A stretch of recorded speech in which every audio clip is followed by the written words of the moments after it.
We are live for the final night of Rankings Week here on the 1012 podcast. Thank you to everybody who's watching tonight, who's watched this week. Very excited about our final show. We saved the obvious one for last. We're just going to do our preseason ranking. I mean, it seemed like the easiest thing to do on Thursday night to wrap all of this fantastic week up that started on Sunday, ends tonight.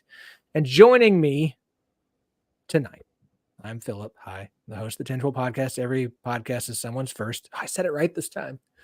Finally. Joining me tonight to wrap up this absolutely fantastic week. I've had a ton of fun, a lot of great guests, been incredible.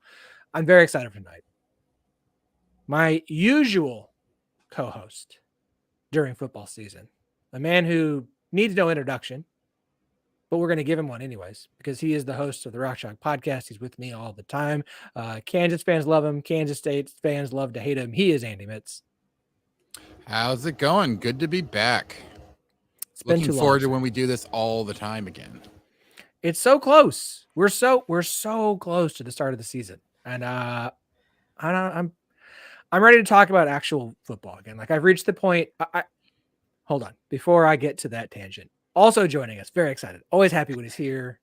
I know people will come just because he's here. Shehan Jeyarajah, the most stylish and fashionable man at any and every media day. Shehan, welcome back, man. Thank you so much for having me. Yeah, it's been a little while. I've turned down maybe one or two podcast requests in the past couple of weeks because I do have a 6-month-old at home. But thankfully, she is fast asleep now, and hopefully that doesn't change in the next 30 minutes to an hour. Have we done sleep training yet? Yeah, so she's real good, thankfully. She overall is a really good, really calm baby. So she usually goes to bed at like 7:30.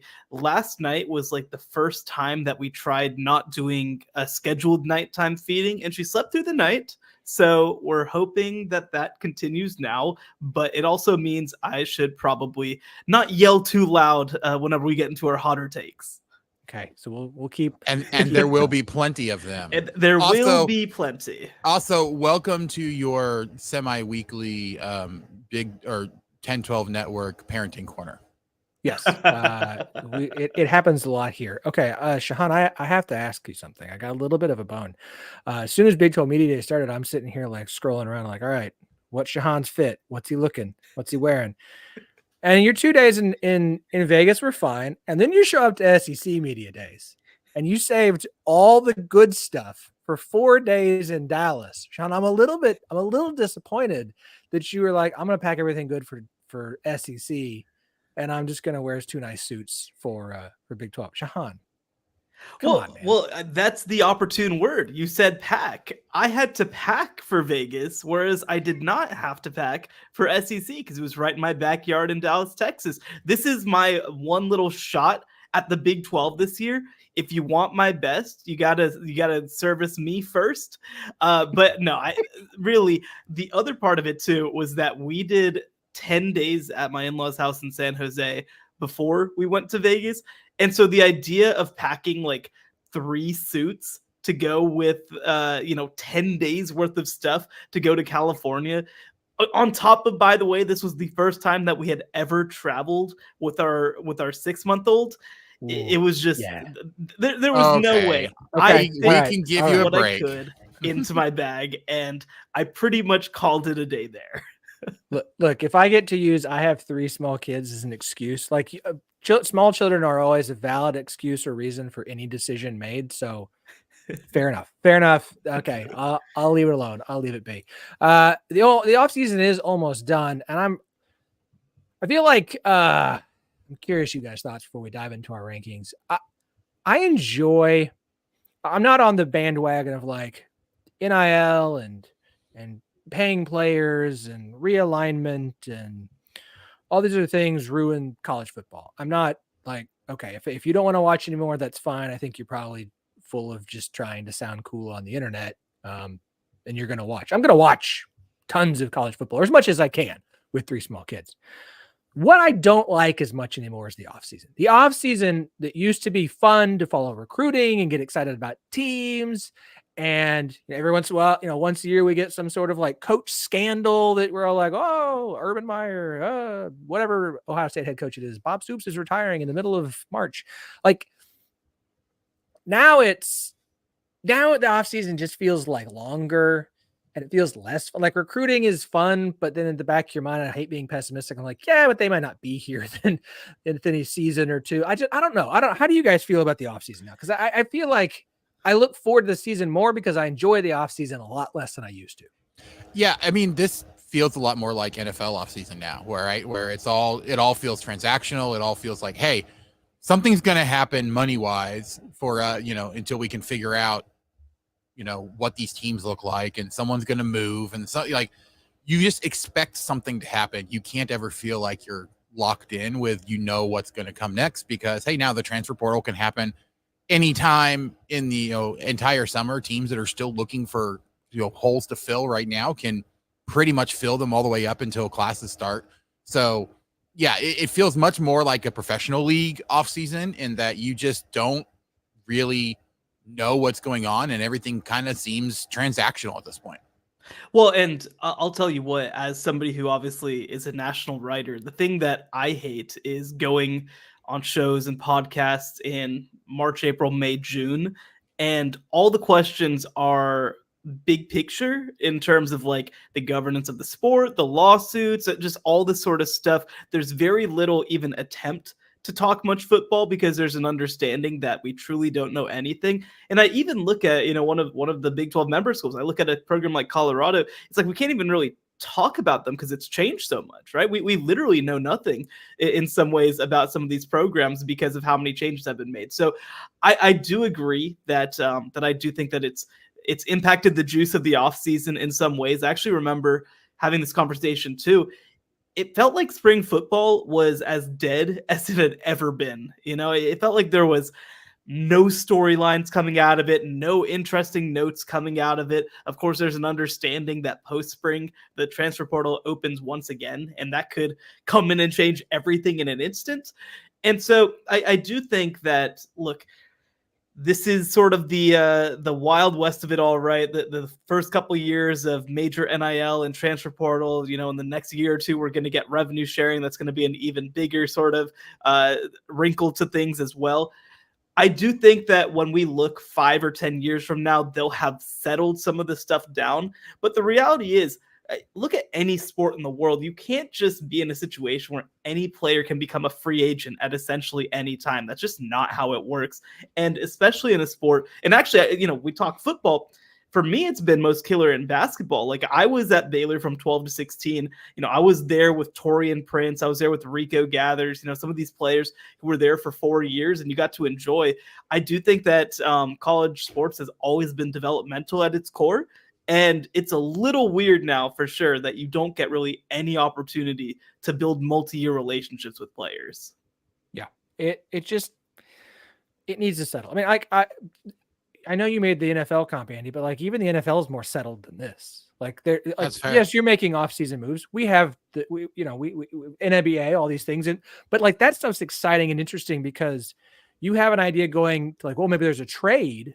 But it's not like anyone and everyone. There are rules structure for it, right? Yes, right. That's the issue. There are rules, and there are no rules right now. This is unstructured chaos, whereas most free agency, I mean, it's chaotic, but it's structured at least. Yeah, you understand how it's supposed to work, and you have an idea of like the shocker is when a trade happens, right? It's not our entire wide receiving. The shock is they wanted to leave, not the fact that things are happening.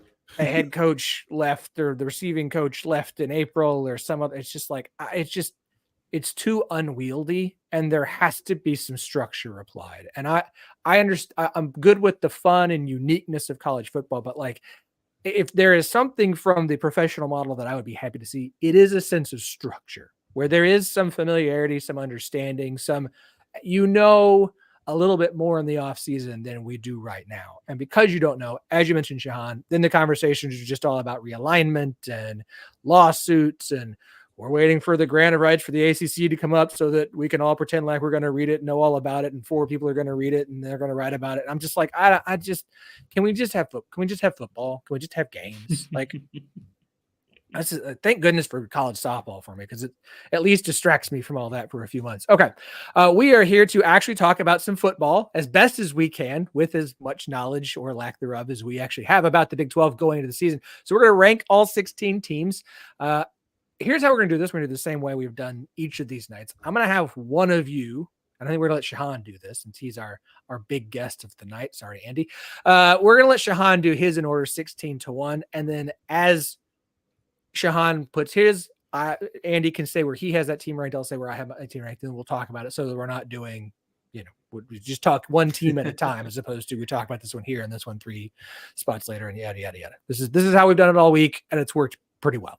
So, and this time we know we're going to have 16 teams. It's not like we're going to rank 10 players, but we're actually going to talk about 18. So, Shehan, I'm going to let you start things off here with number 16. We'll go 16-1. Who do you have finishing dead last as the worst team in the Big 12 conference this season? I have those Houston Cougars, and I have a lot of faith in Willie Fritz. I think he is a tremendous coach, and in 2 or 3 years, like, this is going to be a team that's contending for the Big 12. But it's just the state of the roster right now is kind of insane. I remember heading into last year, I kind of said, are you allowed to build a whole team out of wide receivers and nothing else and win games? And the answer was no, you're not. You lose a lot of games that way, and lose your head coaching job at the University of Houston. But I think that it's just going to be a roster in transition in so many ways. Now, look, when you talk about being last place in this conference at this time, like, Houston would not be last place in most of the conferences of the last 5 years or so. Like, they just wouldn't. But I think that, you have a player like Donovan Smith, who might be one of the better quarterbacks in the Big 12 if some things go the right way. But it's the trench play, it's the losses, it's even the talent they lost at wide receiver to the transfer portal. It's just so many things that they have to deal with, all while transitioning to a brand new system as well. That's going to go from being, sort of a combination spread air raid type thing under Dana Holgorsen to now being more of a spread option type system, which I think could be a transition. And I did go look back as well at Willie Fritz and his history, and this isn't a coaching staff that necessarily has quick turnarounds. They build long term, and so I think that that's more what it's going to be. Andy, where do you have Houston? Yeah, I mean, I have Houston at 15. I do think that they'll be slightly better than one particular team, but I mean, yeah, they are going to struggle this year. I do think that they kind of get a little bit of a downgrade, kind of like what you're talking about, because it is a new coach, new system. We've seen that before. I do think the fact that they're not, changing time zones and not changing conferences is going to help them here, where you have a few other teams that are probably going to have to get used to playing in the Central Time Zone, playing in, the Eastern Time Zone for West Virginia and UCF, like, multiple times in a year. So I do think that they have a couple things going for them, but not enough to get them out of the basement of the conference. I do think that 15 is where I have them, but to be honest, my, 13 through 15, I could probably interchange and be happy with it. So I have them at 15 as well. And it kind of came down to, and look, the schedule game is so hard to play because everything is different. And we really, like, it's all based off what we think teams will be. And as we have seen, that means nothing once the games actually kick off. But I put them 15 over who I have at 16 just because of the way the schedule stacks up. I think that the schedule of my number 16. Let's just do this way. Shehan, who's your 15? Yeah. Actually, I want to talk about this too, right? So Arizona State is my 15. I assume that's your 16. The reason that I went with that is because here's Houston's home schedule in conference. Iowa State, that's like a guaranteed loss. Utah, guaranteed loss. Kansas State, guaranteed loss. The one that maybe they have a chance in is that Baylor game. And I still think that Baylor's going to be better than them. The difference is I have Arizona State beating BYU. That's literally the difference between these two games, is that I think that Arizona State has one home game that I think that they can win. I think that Houston most likely has 0. And actually, when I did my game-by-game projections, right, because they play winnable games, but it's at Cincinnati, it's at Arizona, it's at BYU, it's at TCU. They play all of their winnable games on the road. I don't think that Houston has the juice to be able to go on the road and win a road game against a sort of a 50-50 opponent. Whereas I think that for Arizona State, BYU is one that I think that they could potentially get. Yeah, the one thing that I will say is that I see Houston as a team that can get better over the course of the season as they get more familiar with Willie Fritz's system, and they might steal one at the end of the year, especially against one of those other teams that's not in contention for anything. Whereas I'm not sure that Arizona State can do the same. And I think really what it comes down to at that point is, and I kind of did a mix here of like, what do I think the final standings are going to look like, and how would I actually rank those teams, power ranking wise. I think that those last four are kind of all in the same boat together in terms of where they're going to finish around in the actual like conference standings and stuff. Sure. And so I feel like Houston's probably got a little bit more juice than Arizona State does at this point, but it's small amounts that we're talking about. There's not a huge difference. I wouldn't be shocked if either of those teams finished 13th instead of 15th or 16th. I think it's fair. I mean, you look at Arizona State and Houston, and I know you said 4. Like, to me, those are the 2 worst teams in the conference. Like, that is the. I'd agree. So I think they're their own tier. And so yes, and so it's kind of like one gets one win that one doesn't. They end up the same record, and so they tie because one beat the 8th best team and one didn't. And so like, I just don't think there's a lot that separates the 2 of them. I get the point on the home schedule. I think Arizona State's schedule is a little bit harder just based off who they have to play. If you take the home road kind of out of it, because the Big 12 is so weird. But I mean, we're potato in this situation. We're literally splitting hairs here. Yeah. I believe the saying is rearranging deck chairs on the Titanic. Like, it's just an exercise in futility, caring about who finishes 15 versus 16. So we will move on from those 2. I'm really sorry to Arizona State and Houston fans. It's going to be a rough season for both of you. I know that our good friend Ralph Amsden, who covers Arizona State's a little bit higher on them than we all are. Maybe they'll be this year's West Virginia. They did have a lot of injury issues last year. Maybe they stay healthy. Like, I did like some of the stuff that I heard from them, right? Defensively, I think they're going to be notably better, and they have some playmakers that they brought in. I love the Raleek Brown addition as a running back from USC, former 5-star. Jake Smith, was formerly the Gatorade Player of the Year, although he hasn't played in a little while. So like, I feel like they have some dudes. It really is just a trenches conversation. Like that, if their trenches are not ready, which I don't expect them to be, then it's just going to be hard for them to compete for much of anything. Yeah. Okay. So 14. God, there's 16 teams. I know we gotta. I'm just not. I don't know how. We got to pick up the pace. Yeah. Well, I'll tell you what. No, I know. I'll tell you what. I'll tell you what, I used to, whenever CBS Sports, we kind of run through and do a conference by conference thing. Of course, I'd usually get the Big 12, and my job used to be so much easier, man. I have to do like twice as much work for no extra pay. It's crazy. I can't believe that. But my number 14 team is BYU, and this one kind of sucks because I think that BYU is going to be notably better, especially on the defensive side of the ball. And I just don't think it matters because of that schedule, right? Like I mentioned, they go on the road to Arizona State. That's a game that I really feel like they need to try and win. They get Houston at home. Those are pretty good. The rest of the schedule, man, it is not good. It's versus Kansas State, at Baylor. That's kind of a 50-50 game. Arizona at home, Oklahoma State at home, at UCF, at Utah versus Kansas. Like that is either 0-6 or 1-5. Like I just don't see how they get more than that. And they're really relying so much on internal improvement. And I don't know that I love the guys who they're hoping improve, just frankly. So for me, they're 14. Again, like this is not a team over the past 5 years in the Big 12 that would finish third to last in the conference, but that's just kind of where they're at right now. Yeah. I mean, BYU, I think their big thing last year was that the running game was atrocious.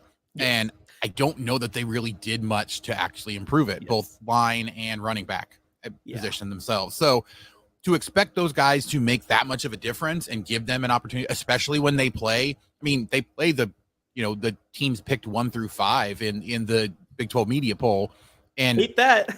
Yeah, only one of them is on the road. So like most of their home schedule, like you're talking about, is teams that you fully expect to come in and potentially trounce them. And that one on the road, it's at Utah. So like you don't even get the benefit of the big rivalry game at home this year to really kind of juice them up. Like their 2 games that I think would be winnable are the final 2, that at Arizona State and versus Houston, and that very well may decide who actually is the bottom of the conference. If they get to the point where they're just, beat down and trying to just finish out the year, I could see this being an issue where, they only win 1 game in conference because they're just so beat up throughout the course of the season. And one last thing too, I just think for them offensively, because again, I expect their defense to take a little bit of a step. Who is the playmaker that you can just kind of change this offense, right? Chase Roberts is a good player, but he's not somebody who you want to be your number 1 option on your entire team, right? Like LJ Martin, kind of interesting young running back, not a guy who you want to have to go out and make plays for you. And I just don't see who that guy is. And I mean, frankly, even for those bottom 2 teams, I feel like I see more sort of upside at playmaker than I see at BYU. And in a league that is so dynamic, I mean, you just have to have somebody. That last 2 weeks were BYU. By the way, Andy, where do you have BYU? 14? Yeah. Okay. Yep. So yes, I do too. That last 2 weeks where they have Arizona State and Houston. I mean, Andy, your point is true. Like that might decide who finishes in last place in conference play. The other thing for BYU schedule wise is they didn't really do themselves any favors this year. Like you open with Southern Illinois, who is a solid enough FCS team. I'm not picking them to beat BYU, but it's a solid FCS team. With the Big 12 this year, what are y'all doing with North Dakota State, South Dakota State, Southern Illinois? What? Just pay the Prairie Views of A&Ms to come and do whatever. Hey, Prairie View's pretty good now. That's not the team you want either. Get Texas Southern. There you go. Look. They're angling for that at-large bid into the college football playoff.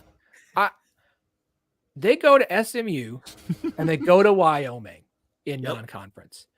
Like their first 5 weeks could be very bad. And look, we've seen teams have a rough start, go into a bye week. You got 2 bye weeks this year, idle weeks, and kind of figure some things out. But it could be a really rough start. The kind of start where by the time you get to the end of the season, do they have anything left in the tank to even care? And I just like, it could get ugly.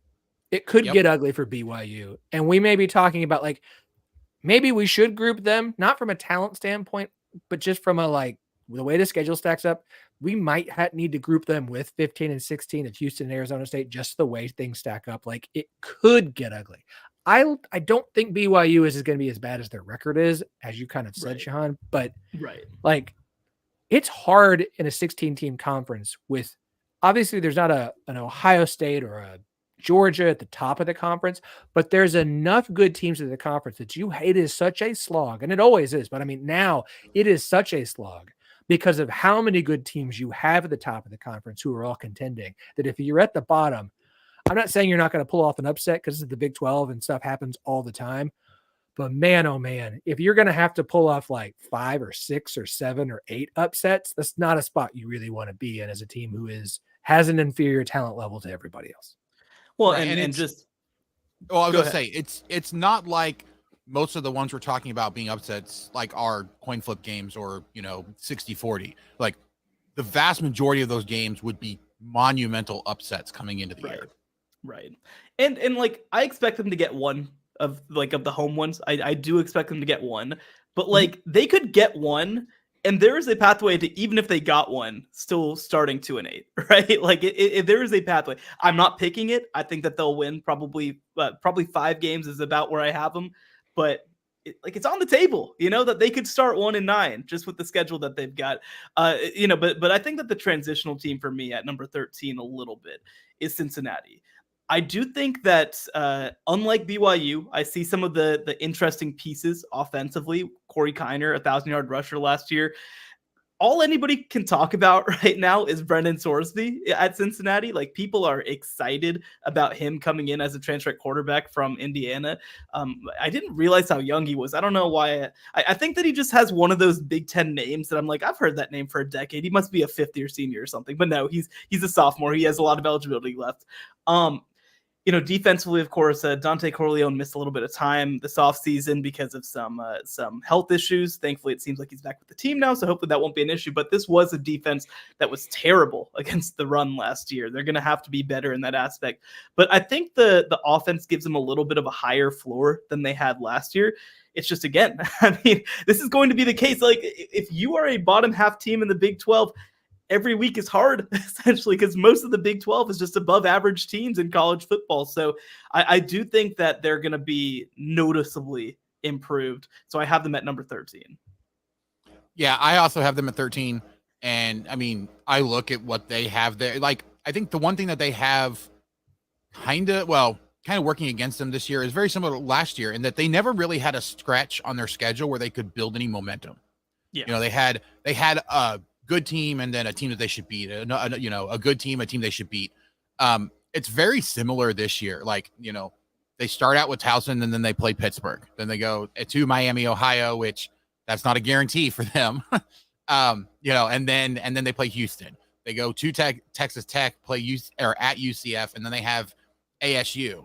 They're like, theoretically they could beat Colorado at Colorado, but again, that's not a gimme game for them at all by any stretch of the imagination. And then they have a brutal stretch at the end of the year where, it's West Virginia, Iowa State, Kansas State, TCU. Like, we could be looking back at this team and the way that they finish kind of colors the way we think about this team, even if they actually have a fairly solid season. I have them here too. And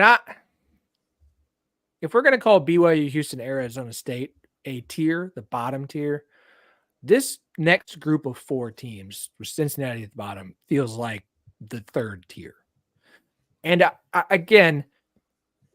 we could run through. I just like Cincinnati to me. I know you say they don't have easy stretches. Like, I get it. But if you're saying Cincinnati has taken a step forward, Towson, Pitt, who's not going to be good, at Miami of Ohio, and Houston should give you a good runway. I mean, last year they had a nice. They should be 4-0, 3-0 start, and then they got into Big 12 play. Yeah, if things are going correctly at Cincinnati, which they might not be, they should be 4-0 heading into Texas Tech. Yeah, and then look, week off at UCF, Arizona State at Colorado.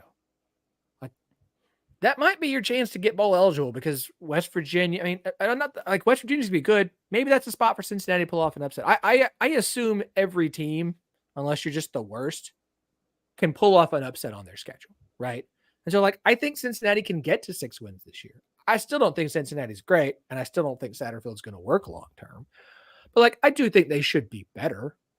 And I think it's again, we're talking about when you get 16 teams, we're going to have weird tiebreakers to me to decide 10 through 13. And it could just be, well, this team beat that one and that one. Like, it wouldn't shock me if you had 4 teams right here grouped together with the exact same record. And it came down to who beat who as to how it stacks up. Well, I'll tell you what. So I had them, like I mentioned, as sort of a transitional team. I do think that they're above the bottom 3. I do think, though, that they're below this next tier. Okay. When I look at my next group of, let's call it 4, I think that this is a group where any of them have an outside chance, but a chance to finish top 5 in the conference, to maybe make it to 8 or 9 wins. I'm not picking it for any of them right this second, but I think that they have more upside to me than what Cincinnati has. And I'm starting with Baylor. Baylor is one of the tougher teams for me to truly try and evaluate. They also, by the way, they play Utah in the non-conference. Again, that's not going to be good for anybody, but I think what's fascinating about this Baylor team, and I've had so many conversations with people, obviously, people know I'm a Baylor guy, with people over the past couple of days and weeks, is that this team went 3-9 last year, of course, but they're doing so many things right. First of all, they have had as good of a lame duck coach offseason as I've probably ever seen in college football. They brought in a coach in Jake Spavital who did not need to leave his job at Cal. They brought in a running backs coach in Keenan Hall who did not need to leave his job at SMU as they entered the ACC. They've recruited a great transfer class, including MAC Player of the Year, Daquan Finn. And I think the case for them is that their floor should just be a lot higher running this offensive system, right? They're moving back to a true spread after trying to play like a complicated wide zone that when they didn't have the personnel completely fell apart. And then the question, I mean, I think that the bigger question is like defensively, do they just have enough guys to plug in on the interior? Because I think that they were pretty good on the exterior. It was the interior. They just got run over. And so I think, again, this is one of those teams where like maybe nothing's fixed and they go 3-9 again. But I think that this is a team also that, like, you look at some of the playmakers that they've got, like a Richard Reese at running back, a Keatron Allen at wide receiver, or Keatron Jackson, excuse me. Like these are really good players who could be all Big 12 caliber if some things break right for them. So I have them at 12. I don't think that they have the juice to like get into the conference race, but like this is the start of my tier where I'm like, if they won 8 or 9 games, I don't think it would be a shock to me. Yeah, I mean, Baylor was a team from last year that kind of struck me as you look at them on paper and they looked awful, but then you look at like the way things happened, the way like it seemed like that was they were extremely unlucky. They had a lot of things go against them that, you normally wouldn't expect. And so I do think that they were better than they ended up showing last year. So I think this is a very similar situation to like what people were talking about with Kansas last year, right? Where the team could get better. The team could, not even necessarily get better, be the same and actually have a better record and look better because of the difference in the schedule and because of the difference in the way things break, or they just don't have the bad breaks that they did. And so like, I do think that this is an instance where this Baylor team, I agree with you. I think that they're like, I have them right here at 12, kind of for the same reason. Like I could see them being a team that could take a jump up, but of this next group of, 4 or 5, they're probably the least likely just because of what they have. And, yes, you were talking about like the main hole they have is that interior on the defense. Unfortunately, as we found in the Big 12, that's probably one of the most important places to actually have good depth and have, good talent there because of how good all the running backs are and how good this, how many teams like to pound up the middle and force you to stop them there before they go outside. So I have Baylor 1 spot higher at 11 than you guys do. And I'll explain why. It's one particular position group on the team I have 12. And again, I do think Dave Aranda has taken longer to figure some things out about being a head coach than we thought after he goes and wins the Big 12 in year 2, right? And I think there was a little bit of magic sauce and magic juice and players that were just fantastic and things. And so I think it's taken him a little while to figure out what kind of head coach he wants to be at a place that is still a little bit weird for Dave Aranda to be the head coach. Like if you say head football coach in the state of Texas, Dave Aranda is not going to be one of the names you would list off early on in this process. He's a little bit of an odd fit, but I do think he is figuring this out. I mean, we're watching it in real time and they ask him like, why are you suddenly getting good players? Because we're paying them. Like that was a big part of the conversation of like, they weren't up on handling NIL properly. And we just like, it's taking him a little while. It is very much this is the year he's got to have it figured out. I do think the influx of talent is good. I do think you brought in a quarterback who is more multifaceted than the guy you had last year, which is going to help you out a lot. And so I think the pieces that they have brought in, Daquan Finn, especially, I think Daquan Finn alone is worth like 2 wins for them. Like you put Daquan Finn on last year's team, that's probably at worst a 5-win team, right? Like I understand offensive fit, yada, yada. I just mean from what all he can do adds an element to the game that they really could have benefited from a lot more last year. Well, and I'll jump in and say, I think that I'm a big Blake Shapen fan. Like I think that Blake Shapen is a really good player, but also he was a pocket passer and Baylor couldn't create a pocket.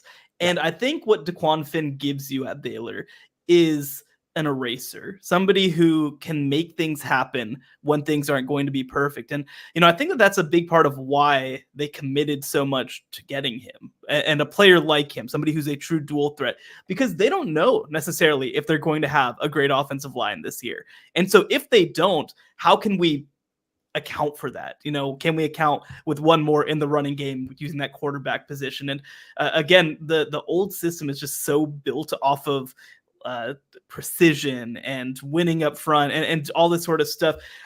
Like the credit I have to give is, you look at Jake Spavital and he was a head coach at Texas State, didn't really go the way that you want, but his time at Cal, he was so good at just figuring things out. He had to use multiple different quarterbacks because of injuries, but he found great spots for running back Jaden Ott to make things happen. Jaden Ott, one of the best in the country. And I think, again, they're going to simplify so much of what they do, I think, and just try to lean a little more on the talent that they have. And especially when it comes to the offensive side of the ball, I think that that's a huge deal, because this is an offense that I think should be pretty talented.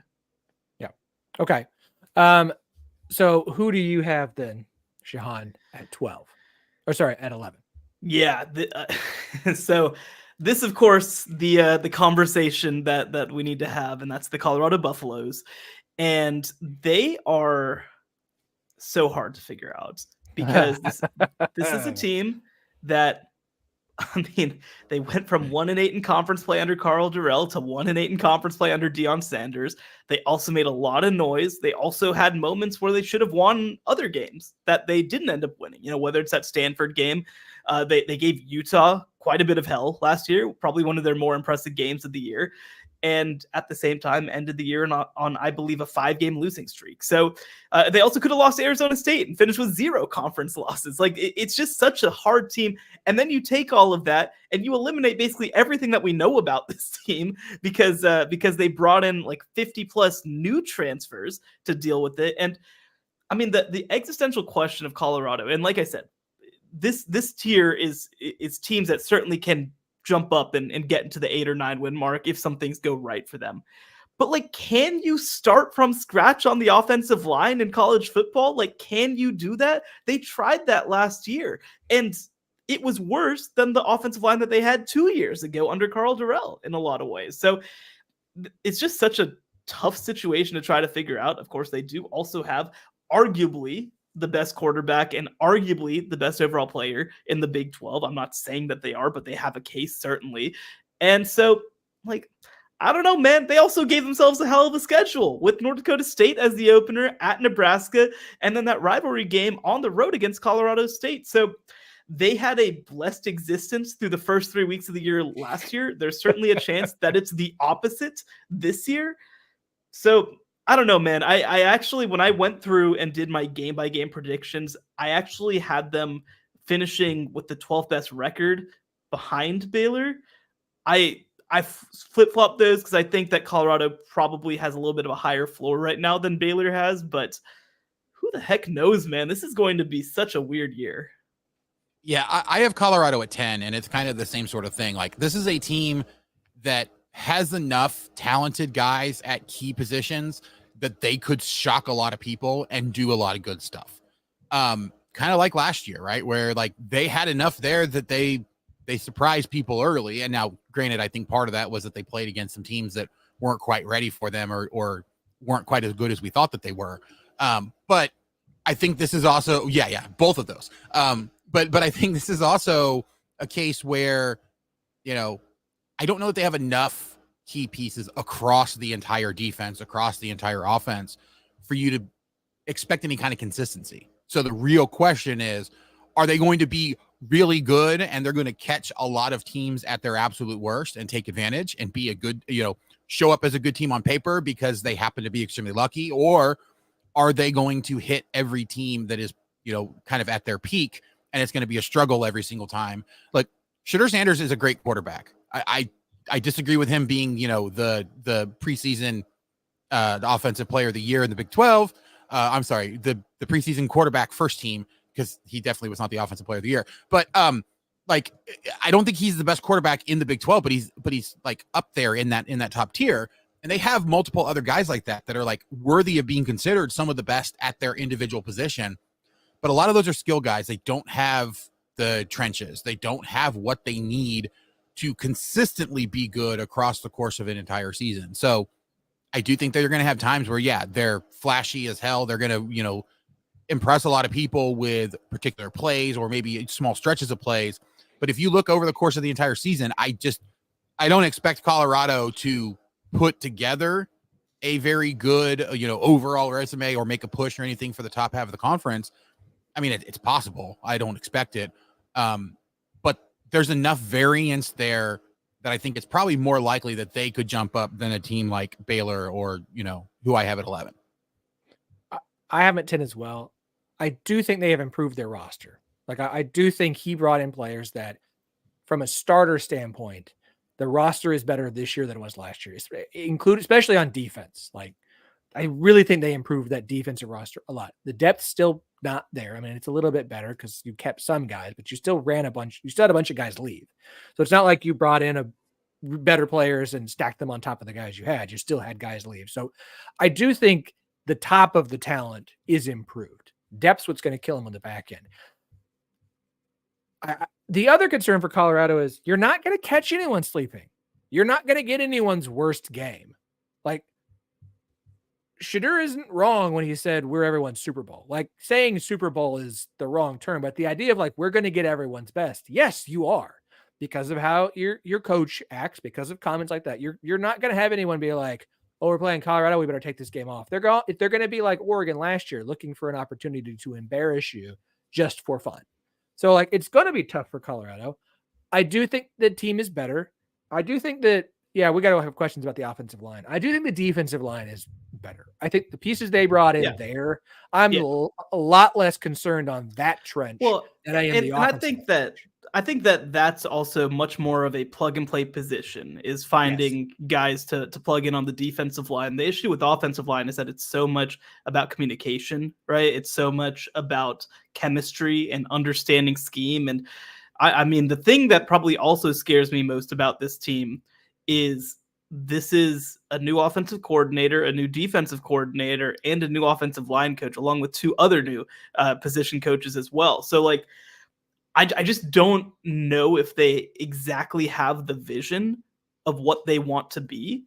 And again, like maybe their offensive line coach, Phil Lodeholt, maybe like he learned under Bill Biedenbaugh over at Oklahoma, like one of the best of all time, certainly. Maybe he's just going to bring it and they'll be ready right away. But even I look at these games again, North Dakota State, that's going to stress test your offensive line. Nebraska, that is absolutely going to stress test your offensive line.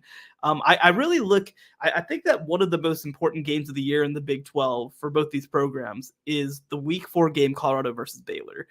One of these teams is going to emerge kind of heading in a good direction in some ways, and I think the other might spiral if things really go the wrong way. And I don't know. I mean, and they don't miss anybody, right? You get Kansas State, you get Utah, you get Kansas, you get Oklahoma State. Like, I guess you don't get Iowa State, but you go on the road to UCF, like you go on the road to Texas Tech.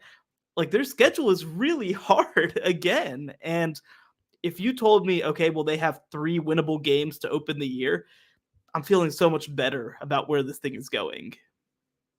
Fair. Okay.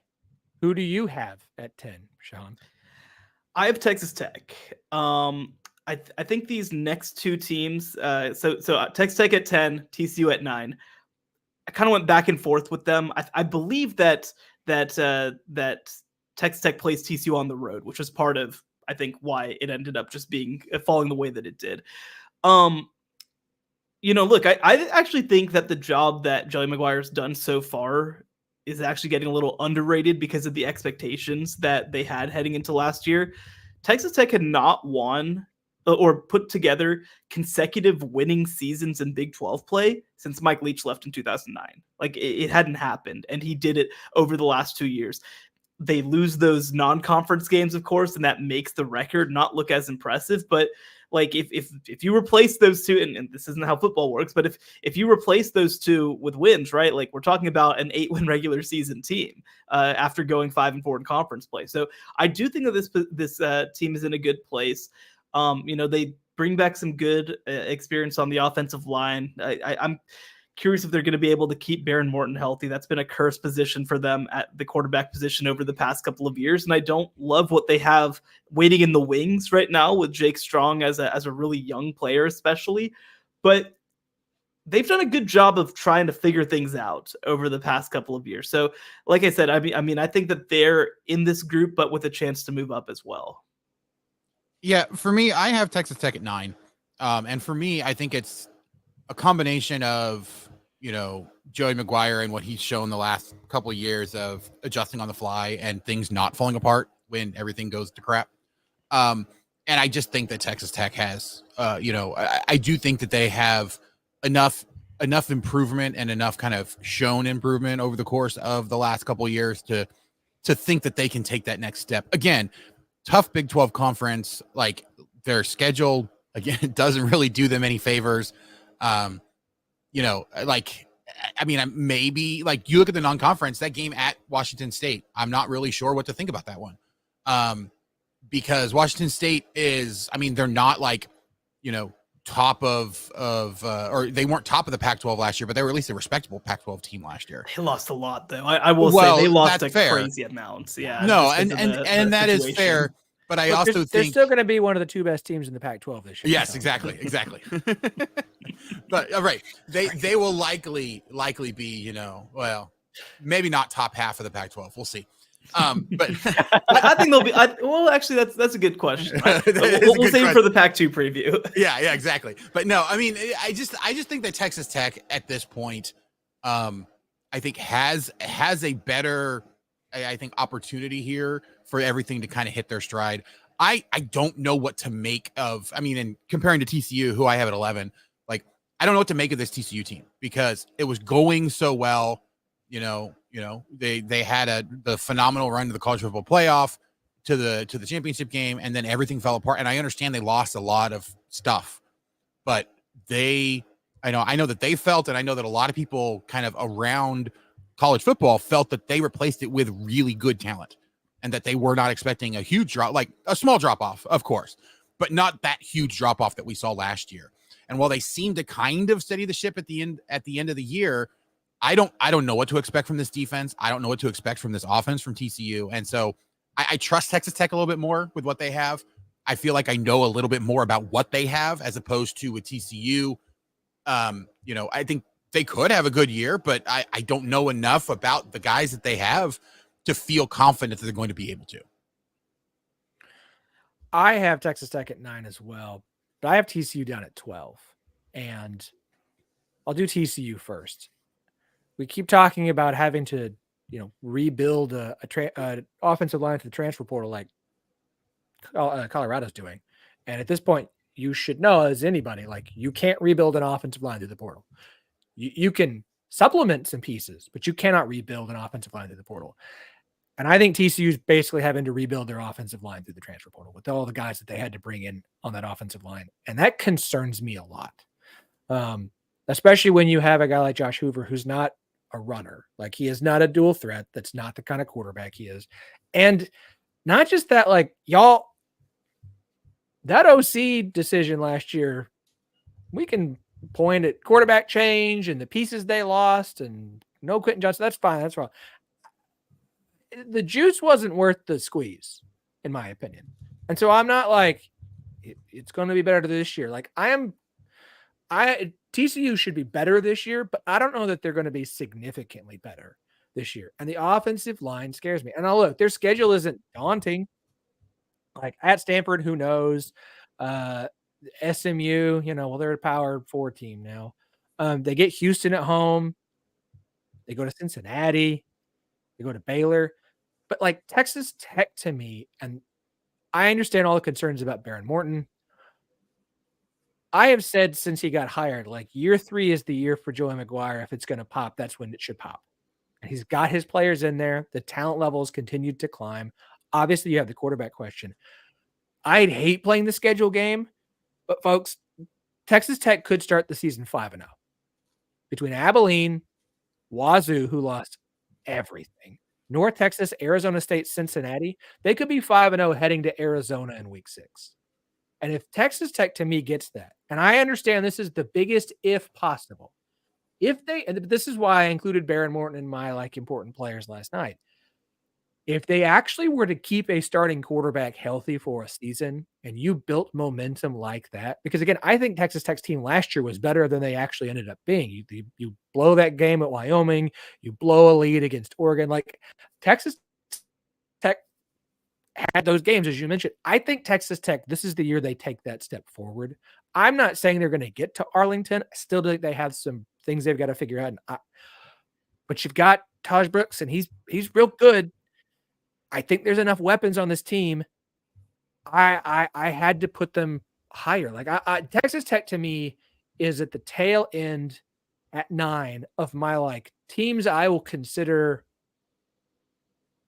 contenders contenders for Arlington. Once we get to Colorado at 10 and down, I don't think you're going to be there. But I will, and that's fair. Texas Tech, as weird as the schedule is, and I think their schedule in conference play is manageable enough. And if they start hot like they could there, that's a team that could find themselves at the end of the year needing a win over, what's the final games in the schedule? Having to go to OSU and home for West Virginia, away for potentially getting into Arlington. Like I think that opportunity is there in year 3 for Joey McGuire with what all they have built. Well, and I also think just kind of given, having Taj Brooks is that steadying factor for the offense, where if something does happen with Baron Morton, you have a really good running game that you can rely on. They have an offensive line that is set up well, that they can go and work with that running game as kind of the steadying factor for a week or two while they try to figure out what to do quarterback wise. So yeah, I think that there's a much lower variance for a Texas Tech team than there is for most of the other teams kind of in this range here because of what they have there.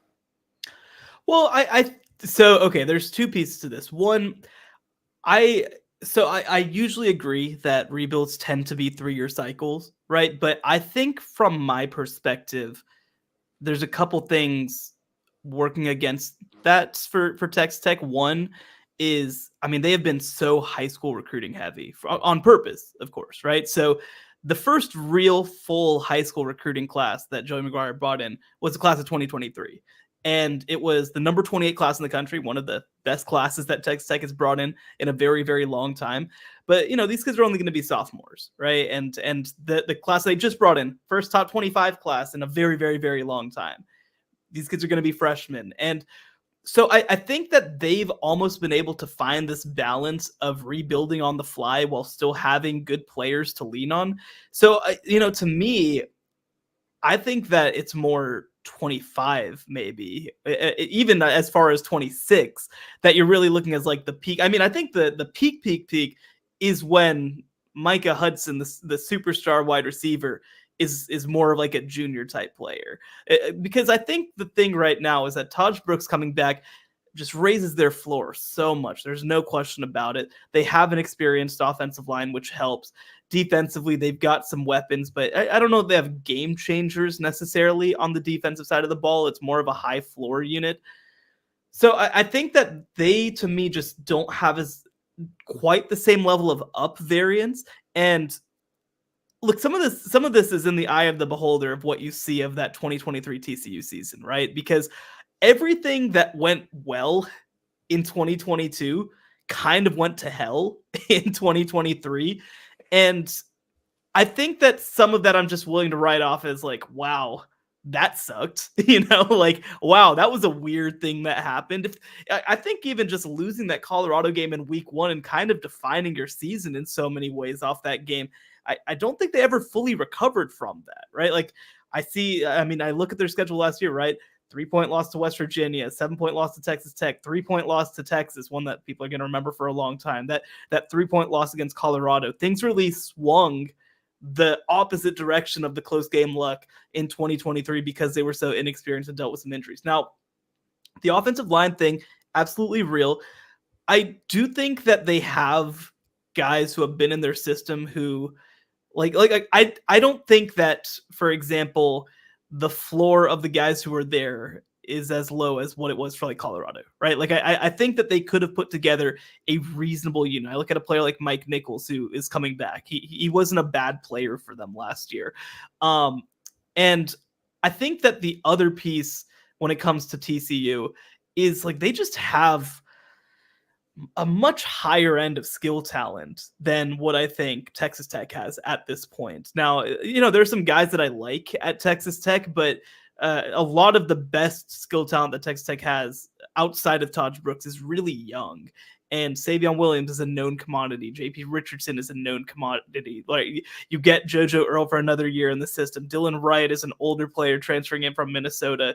And so like I just think that offensively they have a lot more help just talent-wise than what Texas Tech has. And the other thing that I have heard a lot from people around TCU is that Andy Avalos has been a revelation on the defensive side of the ball. He really, I think, people are excited about what he's brought. Some people that I talk to are like, yeah, to be honest, we're going to be good defensively, and offensively, we're going to have to figure some things out. Like, they're more worried about the offense than the defense whenever I talk to people.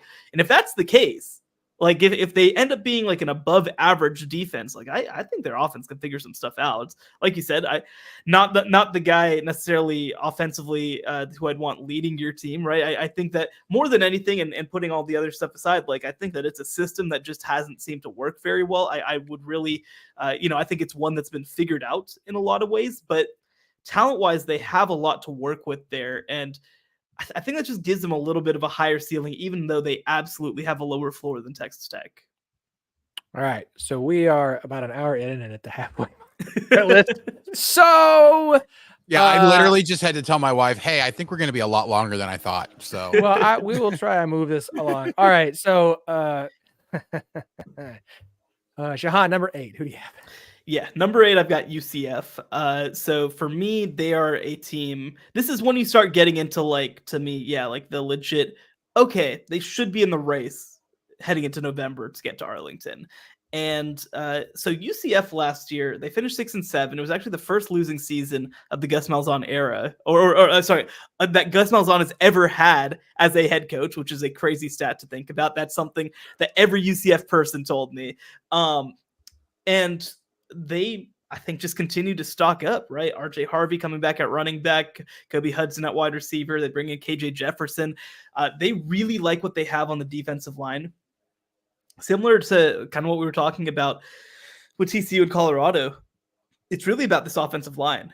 Is this offensive line ready to be a mauling type unit? Of course, they can do the misdirection stuff that only gets you so far when you're playing good teams. But if it is, like, let's just say that they have an above average offensive line unit. This is a team that absolutely could finish, top 3 in the Big 12 if some things break right for them. So to me, they're a high upside pick. Yeah, I think UCF, easily has one of the best running back rooms in the conference. And so country. Well, yes. Sorry. I get slapped down quite a bit for making those kind of grand pronouncements, being a Big 12. Well, I'm a national guy, so I can say exactly. National guy lends some credence to it. But no, I mean, yeah, UCF, fantastic running back room. Like you said, offensive line is the real question. But you look around the rest of that team, it looks like a solid team that, maybe just doesn't have the overall depth, I think, that you would need to be super competitive in the Big 12 throughout the course of the entire season. That's really the main issue I have UCF wise, would be depth. I have them at 7. Again, it's another one where they're kind of interchangeable with some of the teams around them, but I definitely think that UCF is one of those teams that will finish in the top half of the conference, could potentially make a push, be, in contention going into, the last 3 weeks of the season. And it just matters how things break for them to have maybe an outside shot of sneaking their way into Arlington. Again, I wouldn't pick it, but I do think that it's at least a possibility. And the fact that we're talking about, the fact that UCF could be a conference title contender in the Big 12 is a pretty big deal. I have them at 4. Oh, wow.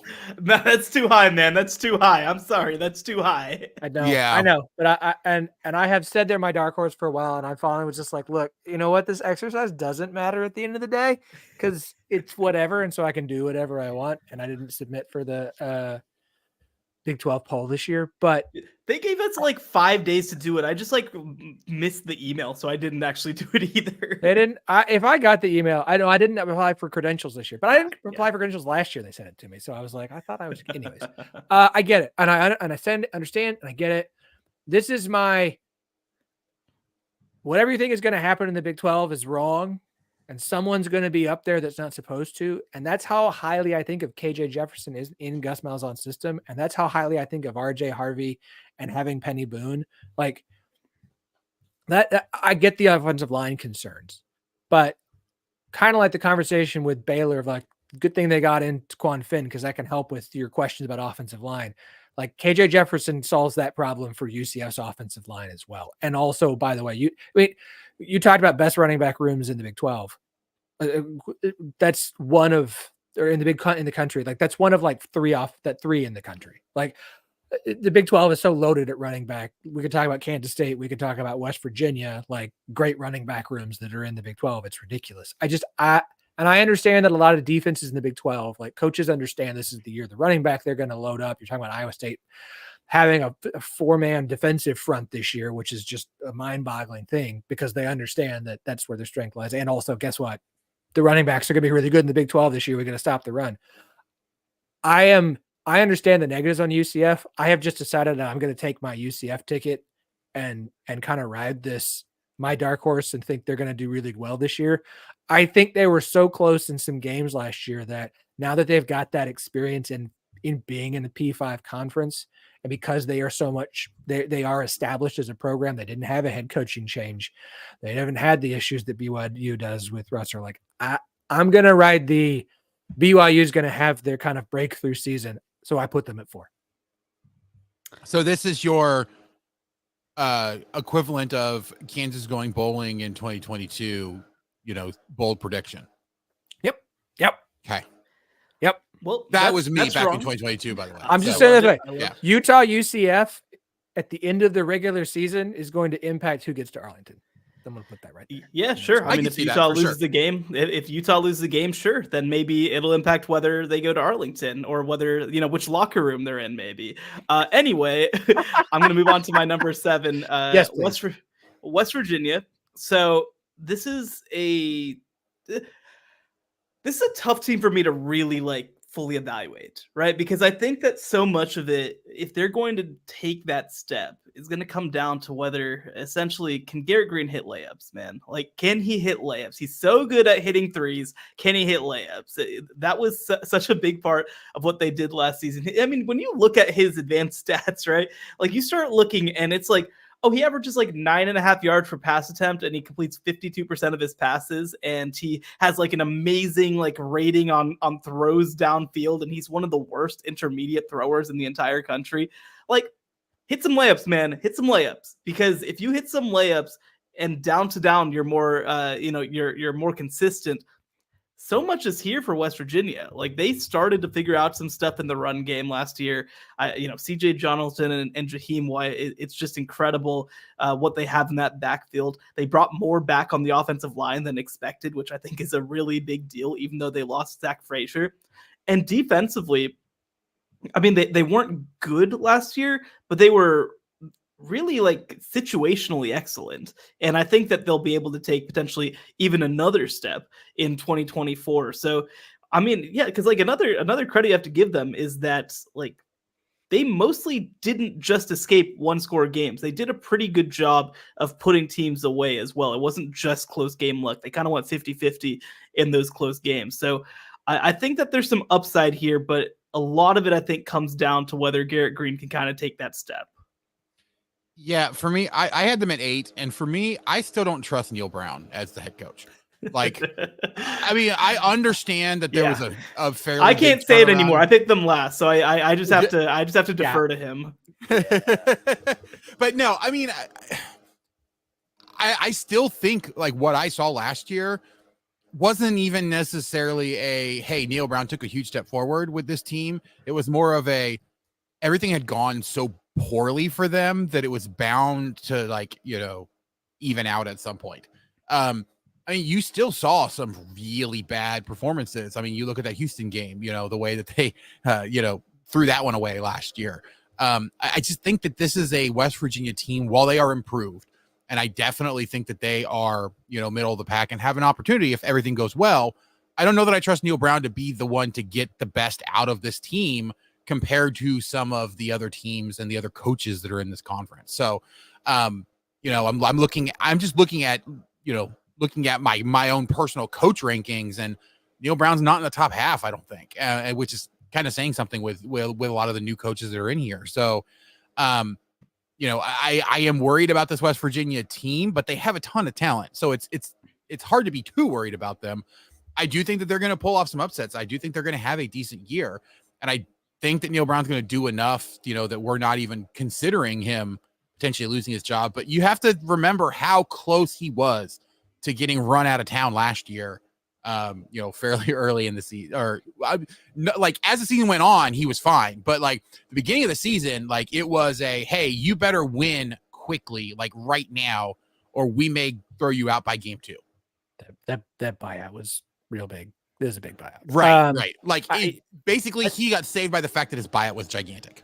I think you guys have said, look, I have them at 8 as well. I see the upside there. The schedule is not easy. I don't think anyone's schedule is easy in the Big 12. I think it's a manageable schedule. That Penn State game in week 1 is, oh man. This is what I'll say.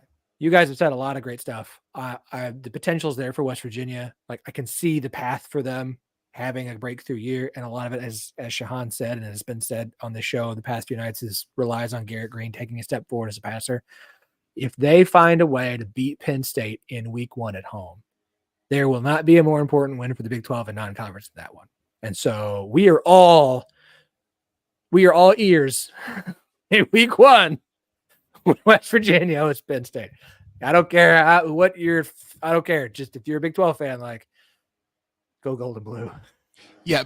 The only other thing I'll say is, look at that beginning Big 12 schedule for them. Against Kansas, at Oklahoma State, against ISU, against KSU, and then at Arizona. Brutal 5-game stretch to start the conference play. Well, again, we thought last year they had the most difficult schedule in the Big 12, and they didn't. So, I learned my lesson after last year. K Ford, I love you and your strength of schedule rankings. Okay, number. I'm on to 6 now. 6. Yeah, hit 6. Yeah, hit it. So this is where I start to transition into like the true contenders. And with number 6, I'm going with Arizona. So they trying to sort through, I'll say 2 to 6 was the hardest part of this entire exercise. When I picked them, I believe that 2 through 4, I all had finishing with the same record in conference play with 5 and 6, 1 game back. So that's just the kind of season that this has the potential to be. So Arizona, they won 10 games last year. They were one of the best teams in the Pac-12, one of the best stories in the country.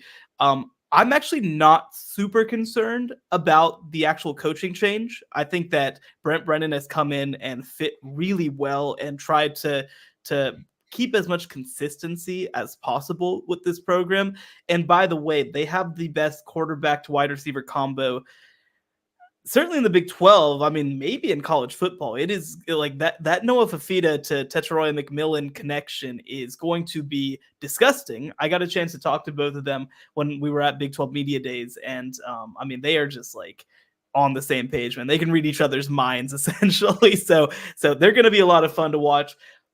And I love the back of their defense. Takario Davis coming back at cornerback. I love the group that they have back there. The question for me is going to be, can they still be excellent up front defensively?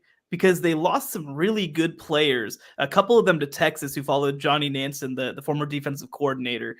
I don't know if that's plug and play, if you can just assume that they're going to continue to be great there, because this was the thing that changed about this team to take them to 10 wins was their defense in a lot of ways. And offensively, they did a lot of nice things, but that wasn't what carried them. I don't know if they're going to be quite as excellent this year on the defensive side of the ball. They'll be good, but I don't know if they'll be one of the better defenses in the Big 12. So, certainly, I do hope that I'm wrong, because I would love to see this team and what they do offensively have a chance to play in Arlington. But that's what put them just like the smallest of steps behind the 5 I have above of them. Yeah, I mean, I have Arizona at 5. And I think, kind of to your point, the fact that they were able to retain so much after the coaching change, I think is a huge deal for them. I do think that they do, kind of to your point, have a few issues on defense, but I look across the Big 12 and it's hard to find a defense that doesn't have, one issue that could potentially be the unraveling.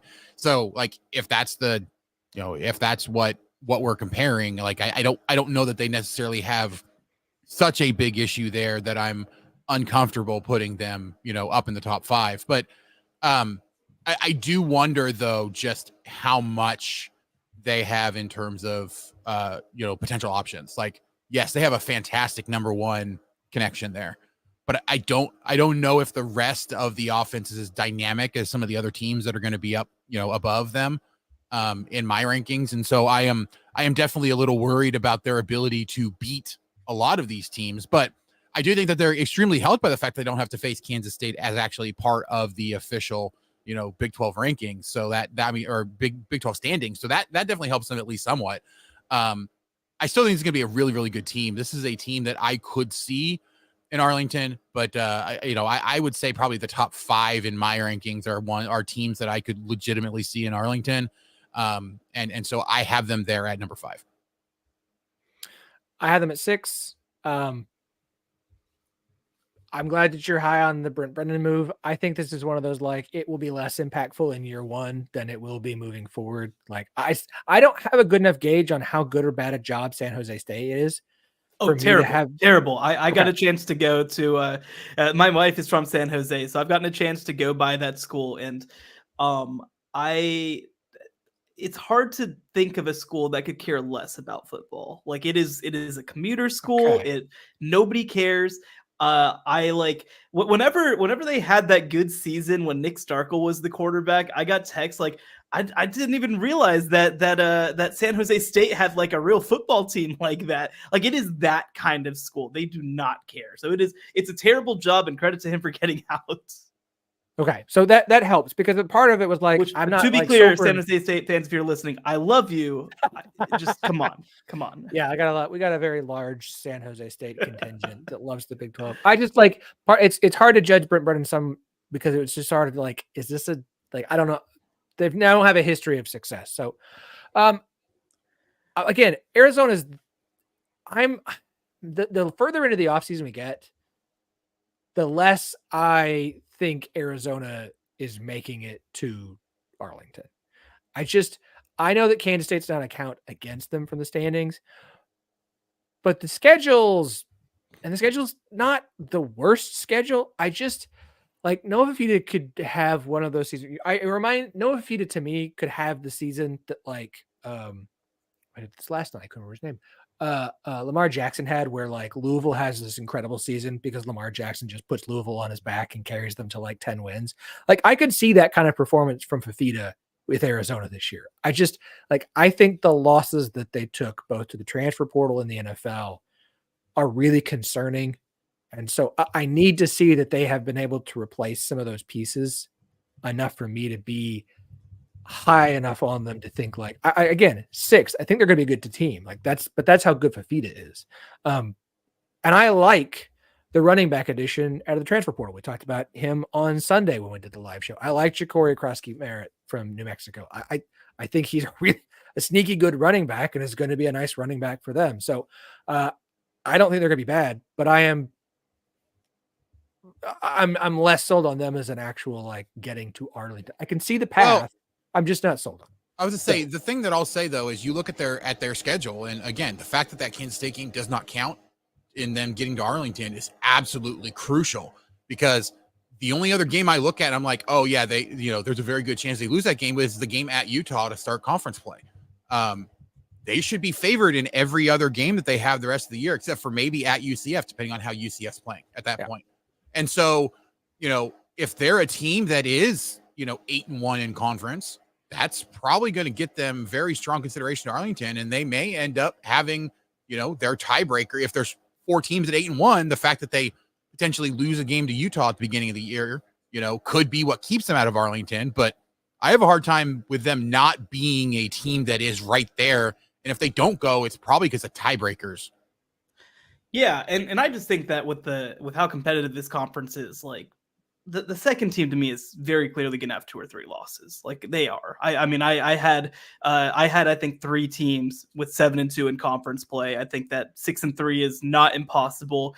In fact, I'm trying to think. I think Oklahoma State finished 7-2 last year, if I remember right. But like this is going to be a competitive league, and it wouldn't be a shock to see some team at 6-3 potentially move up. But I think they absolutely have that pathway to being 7-2 or better and having a chance. I'm not picking it. That's why they're 6, but I think that it's there. Okay, so 5, Shehan. Yeah, every spot I move up gets harder to decide. So I went with Oklahoma State at 5, and Oklahoma State again, like they are a tough. Like they're real tough to truly figure out because statistically, defensively, they were terrible last year, but they kind of did the Jim Knowles thing of like, when it's time to put up or shut up, they were really good in the second half of games. They were situationally excellent. And of course they were able to hang on to the ball because Ollie Gordon is just that kind of player. And they rank among the national leaders in returning production. I think that they're 6th nationally.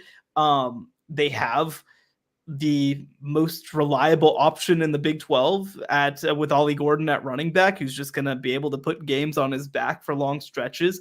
They have a quarterback who is good enough, right? Like who's proven that he can, not cost you situations or games, and a receiver in Brennan Presley, who I think has a chance to be pretty special.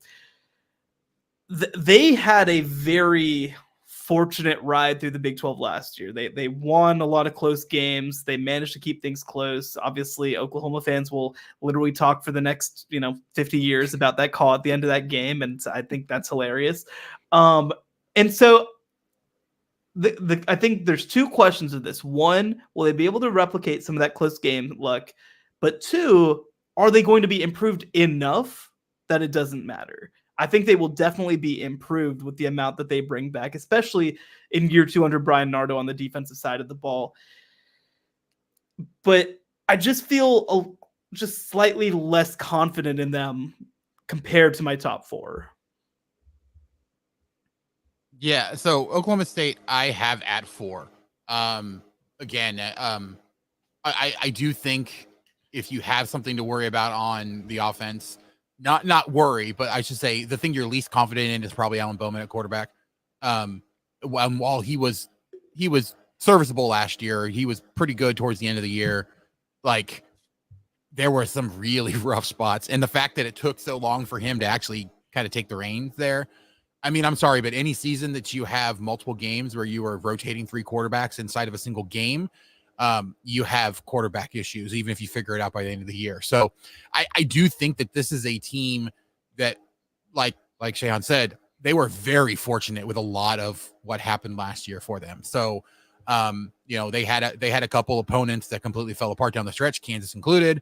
And I do think that, if you play those games 10 times, they probably lose those games, 6 or 7 of those times. So I think that they got a lot of bounces to go their way last year. I don't know if they're going to quite have the same bounces, but they have a really good set of skill position players on the offensive side. I wonder defensively how everything's going to come together because they gave up a ton of points last year. I'm curious if they're going to do the same or if they're going to actually take a huge step forward here defensively. That's probably where I have the biggest questions. All right, call me a homer now. I have him at 2. Here's the deal.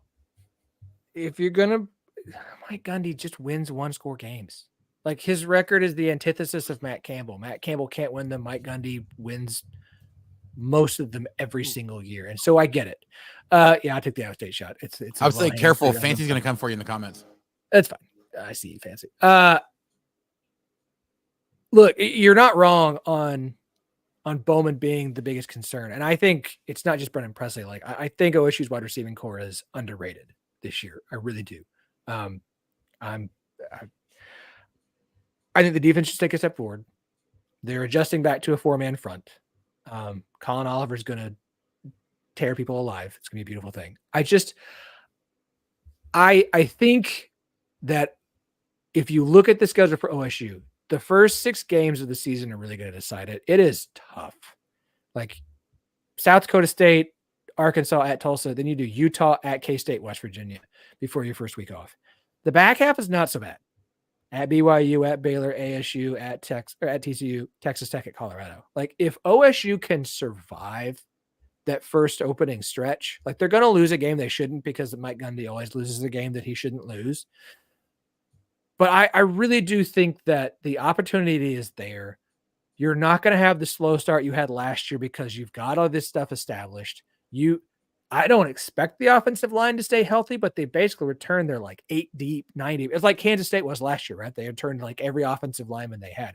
OSU has that this year. And I know that last year they all stayed healthy, which is really not what OSU's offensive line has done for the previous years before that. I just think that OSU, and I trust, is going to be good enough, has enough good pieces. The defense made enough adjustments in games last season that even though statistically they weren't good, watching those games, they adjusted in second halves. Nardo did a really good job. It's his year too.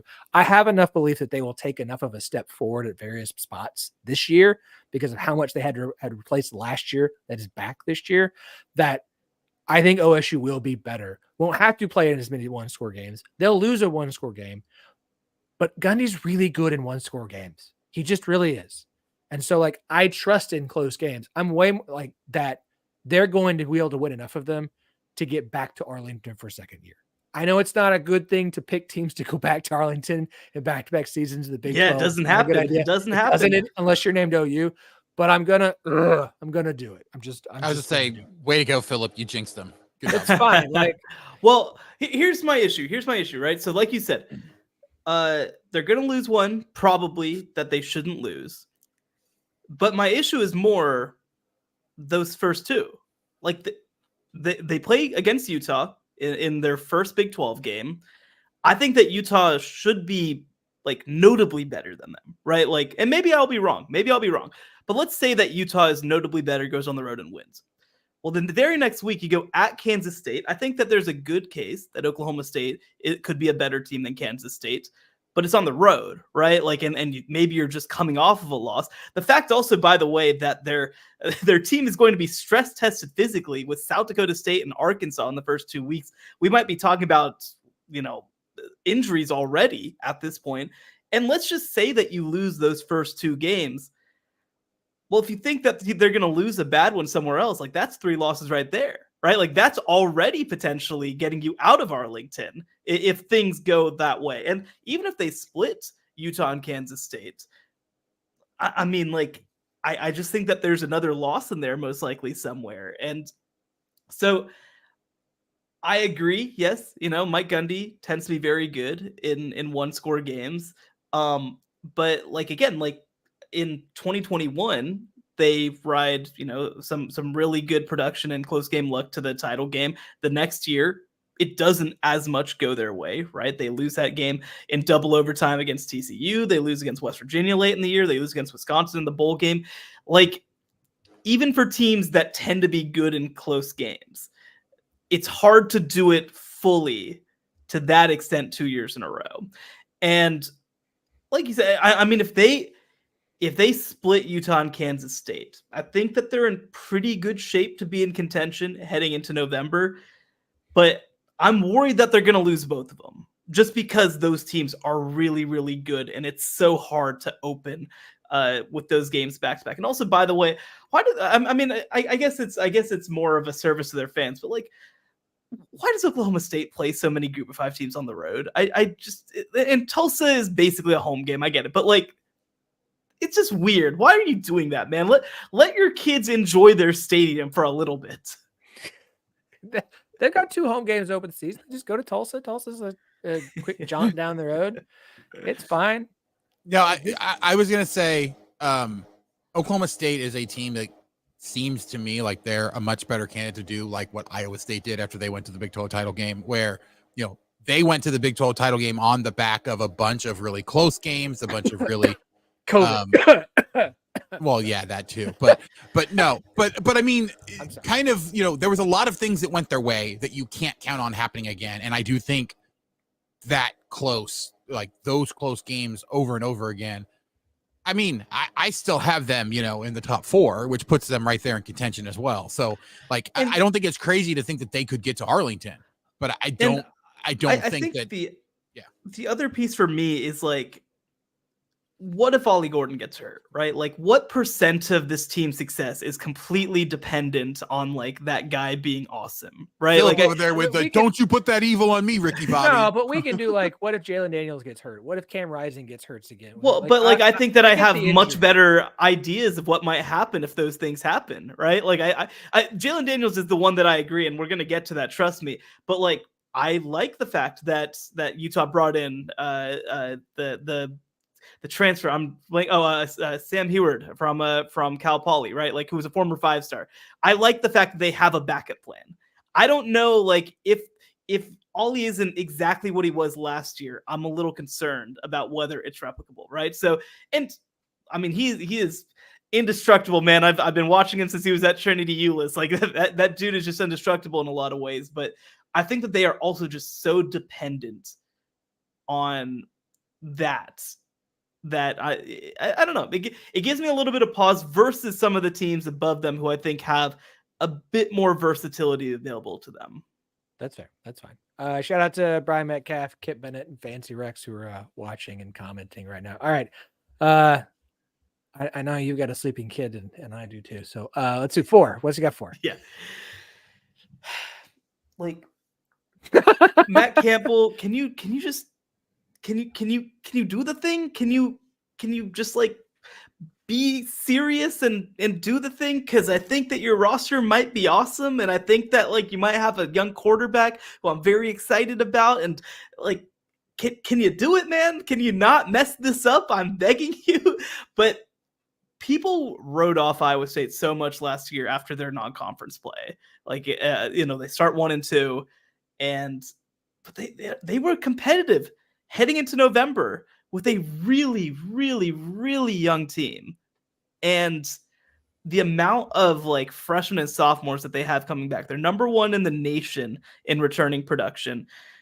They have some high upside guys. I look at those receivers, Jaden Higgins was a beast last year for them. Jalen Noel, I think, is a guy who's only going to continue to get better. Rocco Becht, I mean, and then I think for them offensively, the swing player is going to be Abu Sama. Can he be more of a consistent down-to-down back? Because if that happens, defensively, they should be awesome again, right? They should have a chance to be really good, especially on that back end with Jeremiah Cooper back, especially at safety. Matt Campbell, man, can you do the thing? Can you do the thing? I really wanted to put them at number 2. I really wanted to put them at number 2, and it really is you're gonna they're gonna ruin a close game, right? They're going to ruin a close game at some point, and that's going to cost them.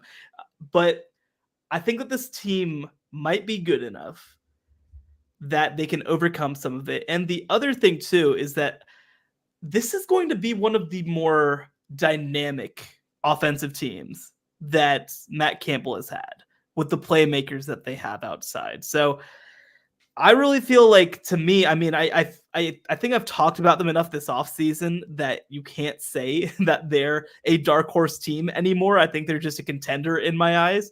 But I really think that this might be the team that kind of gets Matt Campbell back into legitimate Arlington contention. The fact that they were able to rebound the way that they did after the Hunter Decker situation, after the gambling stuff, after 4-8, they have just built their sort of next class. And when you look back at Iowa State as well and their rise, and you can say obviously the COVID situation is what it is, but they built up that roster over the course of 3 years to where then in 2020, and it should have been in 2021, but they messed some close game stuff up.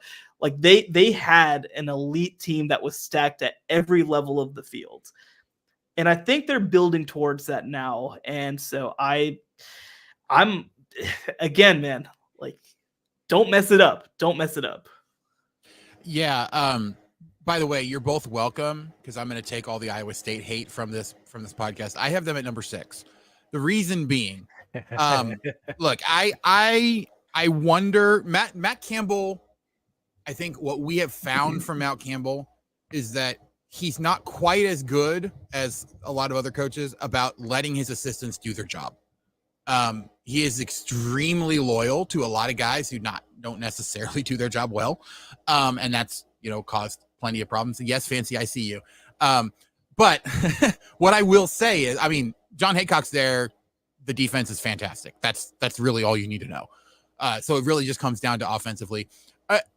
One thing we do need to talk about, and we don't necessarily need to talk about it here, but how is it that Matt Campbell keeps failing upwards with his quarterbacks? Because Brock Purdy came out of nowhere because a guy got injured, and all of a sudden, he's a fantastic quarterback for them. And honestly, I wasn't sold on Hunter Deckers, and they get Rocco Becht, who I think is honestly a much more equipped quarterback, especially for what they want to try to do. The question for me becomes, Shehan said, they have a very multi-talented offense. What I don't know is, the most successful Matt Campbell offenses and the teams that he put together have been based on a very big bruising run and then a tight end who can, really kind of open up the field for the wide receivers. And not saying that they usually have some pretty good wide receivers, but I don't know that they necessarily have the building blocks that they're used to for putting together a really good offense. And so I'm wondering where we are, in this Big 12 with a lot of the teams that are kind of floating around, and just how good some of those other offenses are. Can they stack up with, trying to make this type of lineup work? Don't worry, Andy. I had them at 7. I want to preface by saying, I thought you already got all of them. Insane. Oh my god, y'all are insane. Oh my god. No, just hold up. Let me preface by saying this. I don't like doing ranking because tiering things makes more sense to me, because the difference between, to me, West Virginia 8 and UCF at 4 is not that big. They are very close together. Okay. It's a really thin sandwich. So it's not that I think that Iowa State's that much farther down from everybody else. I absolutely see a path for Iowa State, and I really do like what they have on this roster, and I do think they can have a really good season. I need Matt Campbell to break the trend. I made the joke a minute ago, but let me just go ahead and do this. 1-score games for Matt Campbell while the head coach at Iowa State, 2016 to 2023. 1-4, 3-4, 4-2, 2-4, 4-2, 2-5, 1-6, 3-4. The man cannot win close games. And you have to win your 1-score games to get to Arlington. I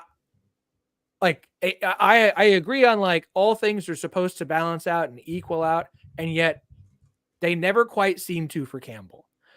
Special teams looked better last year, and I would also be a whole lot higher on him if we weren't on the 3rd offensive coordinator in 3 years and another internal promotion. So I like Iowa State. I really do see the path for them there. And it would not, if you told me they got to Arlington, it's not going to surprise me. It's not. When I have to start stacking things up, I just feel a little more questions about it. Yeah, I know. Blame the Rams fans. You get the guy, you finally promote the guy to OC, and he's like, bye, I'm going to the NFL now. Thanks, Matt Campbell. I'd rather do that than be here at Ames another year.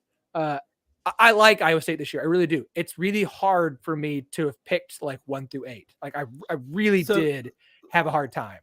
So okay. Let me read off a list of returning Big 12 members who finished with a better conference record than Iowa State last year. Oklahoma State. That's the list. And here's the thing is that they finished 6-3 in conference last year. And so for them to fall to 7th out of 16, you're picking them to regress pretty significantly, right? If they replicate what they were last year, and they weren't awesome in close games last year, which is why they weren't, of course, in Arlington, but they were fine. The other piece that I'll add to this is that, Andy, you mentioned this is a team that has won a specific way historically. And last year was kind of bucking the trend for them. they were a heavier passing team because they were good, not great, running the ball between the tackles. And when you talk about a 3-4 record, which is improved for Matt Campbell in close games, I think that that's a big part of it, is that they do more dynamic things than they've done in the past.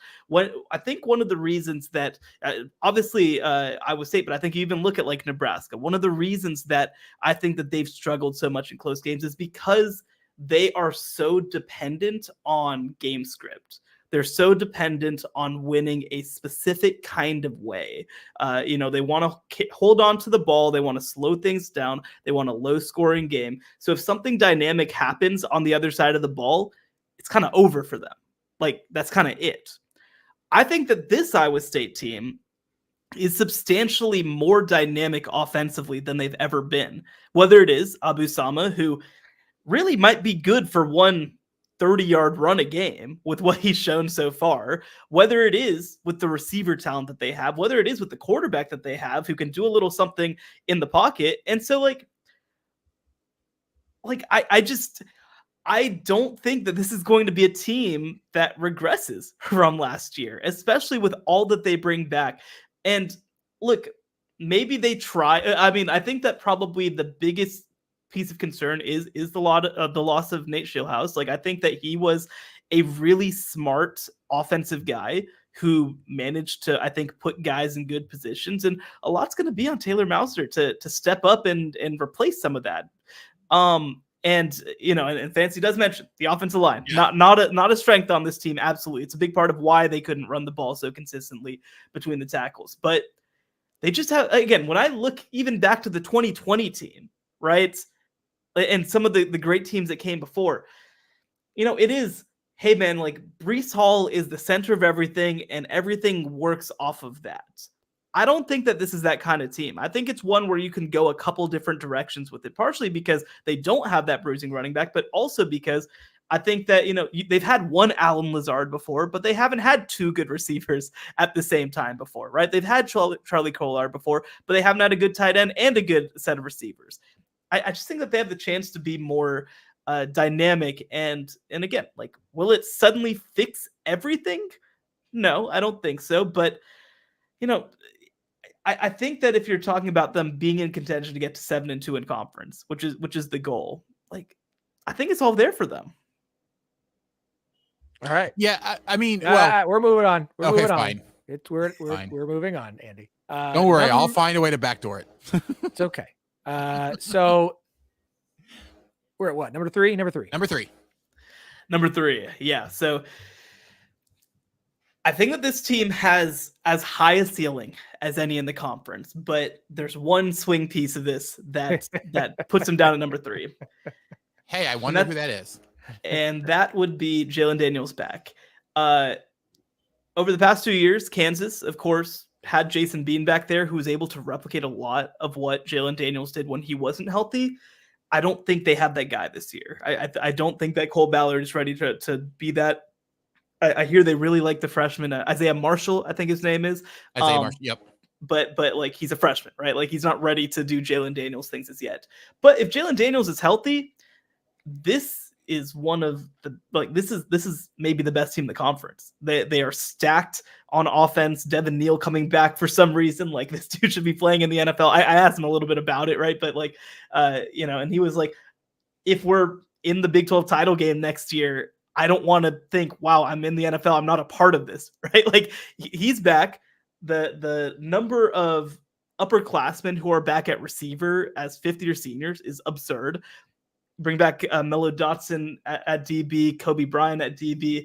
Like, this team is stacked, man. This team is so good, but they need that conductor who's going to be able to pull it all together. And Jalen Daniels has shown that, I mean, when he is healthy, he is one of the best quarterbacks in the entire country.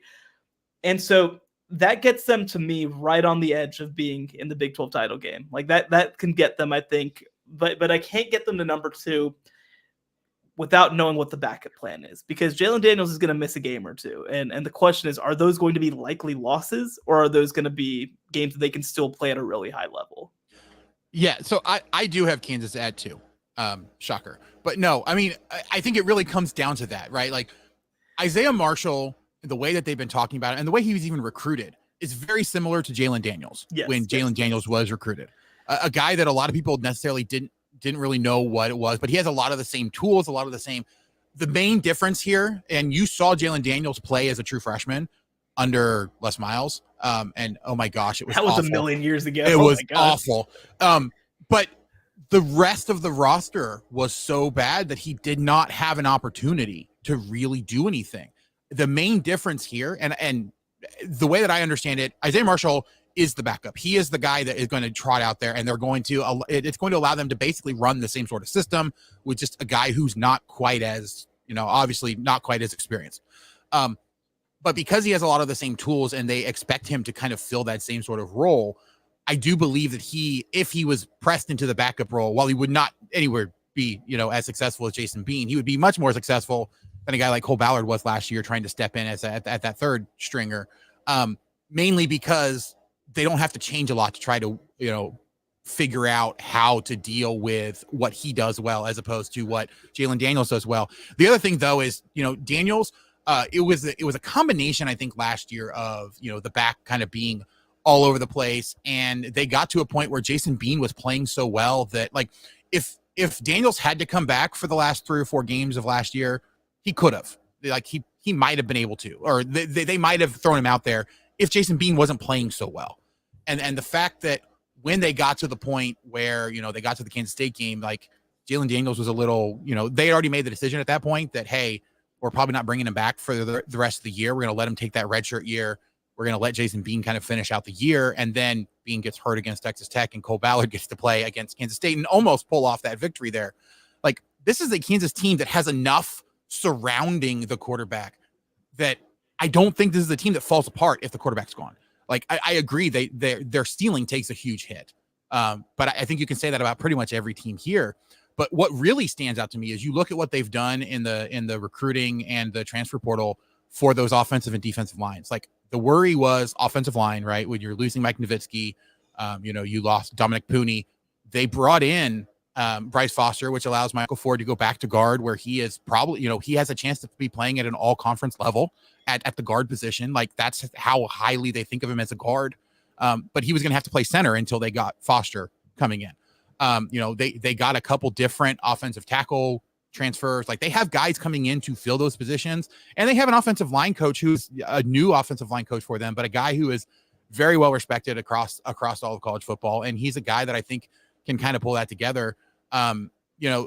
The defensive line, though, is where I'm honestly impressed with the way that they kind of address that. You have 2 really good preps in DJ Warner and De'Keis Brinkley, both 4-star guys, which, is huge for a team like Kansas to be able to pull those kind of guys in. And then you have, additional guys coming through the transfer portal. You have, Javier Darrett. You've got, a few other guys kind of coming in. You've got pieces there, and you're bringing back pieces. So Kansas has always, though, been defensively a team that deals with depth. They have a lot better depth than a lot of teams, and they're able to kind of rotate that depth in. They're at the point now where that high-level talent gives them an opportunity. I think a lot of people are sleeping on this defense. I do think this is going to be a much better defense than a lot of people expect. Granted, that's probably a little bit of Kansas bias talking just because I'm a Kansas guy, but I do honestly think that this is a defense that's been completely written off when they really shouldn't be. They're not going to be like, top 3 defense in the conference or anything, but they should be a top half of the conference defense and at least be respectable. And if they lose, it's not going to be because, they lost 57 to, 51 or something like that. It's not going to be a gigantic shootout, the likes of Texas Tech and Oklahoma.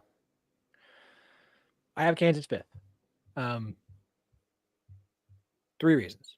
Number 1, I believe Jalen Daniels will play a full season when Jalen Daniels plays a full season. I hate coming with that mindset, but there's enough history of injury, and back stuff is back stuff. Like, it's your back. Like, it's gonna bug you.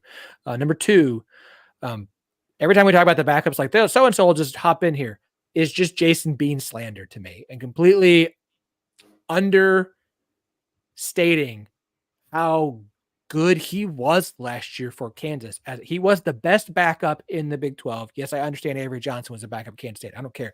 Jason Bean was the best backup. And to say, like, well, anyone else could just come. We got a guy who plays just like him, is just, like, completely ignoring how important it was that Jason Bean stayed another year to be able to be the backup last year. And number 3, Jeff Grimes is a fine offensive coordinator. He is not Kotelnicki. I'm sorry. It is a, even if it's small, it is a step back in offensive play caller. That is going to have an impact this season. I'm not going to, I'm sorry, but it is. And so I take all those 3. Again, I see the path for Kansas getting there. Jalen Daniels is healthy the whole season. I'm with you. Kansas is going to be in Arlington. I really do think they will. That's got to happen. And I'm not going to ride on that because I have, that is asking me to rely on something that I have not seen, that we have not seen during his tenure in Lawrence. The one thing I will say, Kansas has probably the most favorable Big 12 conference schedule of any of the potential contenders, just with who they play and where they play them. I mean, you look at probably the 2 difficult games on their schedule are obviously at Kansas State and then a home game, an Arrowhead game against Iowa State. Other than that, they should be favored in every other game and honestly quite handily in most of them. At West Virginia could get. Well, yeah. I think they'll be favored, probably not handily in that one, but yeah. I get your point. Agree. Number 2, Shehan. Number 2, I have Kansas State, and I want to be clear. There are a lot of legitimate questions about this team, right? I think that losing the guys that they did on the offensive line, losing Ben Sinnott, one of my favorite players at tight end in the entire country last year, that's a big deal. But I think that there's 2 things you have to look at. One is just the floor that I think has been set under this program with Chris Kleiman. I just think that we can expect them to be borderline contention almost every single year.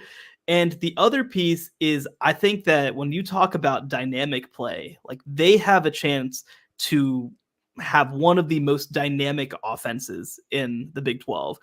Avery Johnson, of course, gives you a lot of different ways that he can do things, right? Because we know what he is as a runner. I think as a passer, certainly he's got to come along. I think he completed 54% of his passes last year, but he's also going to get more chance to do that, right? He's going to get more chance to grow as a passer. And the other piece that you have to love is, oh my gosh, their running game has a chance to be pretty special, right? Their running game, obviously Avery Johnson at quarterback, but DJ Giddens, and now with Dylan Edwards coming in too, they're going to be able to do some really sick stuff with that trio potentially. So I think that, again, this is a floor conversation. I think that potentially Kansas and Iowa State and maybe even Oklahoma State might have higher ceilings, maybe Arizona as well. But I think that when you talk about reliability, Kansas State is just that program right now. Yeah, I actually have K-State at 1. And again, it's that floor. It's that consistency. Well, you're wrong about that, but go on. No, it's fine. That's fine.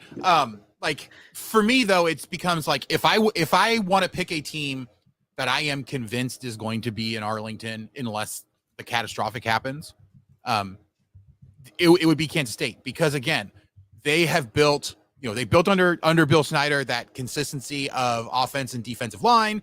It's continued under Chris Kleiman, and that's been the basis of their team. And we have seen time and time again, that is the basis of good teams, is you have a very strong offensive line, a very strong defensive line, and then the rest of that can take your team from great to, excellent. And I think that's kind of where we're at, is if there's a team that I am 100% sure is going to be a great team this year, it's going to be a Kansas State that has all of the building blocks that you need to have a great team. Can they be that excellent team that wins the Big 12 and potentially, represent and win something in the college football playoff and, advance around or something? That's going to depend on how well Avery Johnson, adapts to being the guy. I think he has the talent for it. The one question that I do have is, it's going to be a lot different being the guy from the start of the year than it is, kind of being the guy as the backup quarterback that everybody loves. It's kind of the change of pace that, for all intents and purposes, he was, he wasn't able to beat out, guys last year. And it kind of took a little bit for him to actually get on the field. And I definitely understand that they all had the intention of kind of moving to him, but he did not necessarily impress in the way that you're just automatically, hey, he's going to be the guy moving forward. And you look at the rest of the quarterbacks here in the conference, like, I mean, there's an argument about whether Avery Johnson's in the top 5 of quarterbacks in the conference, of quarterbacks at their best.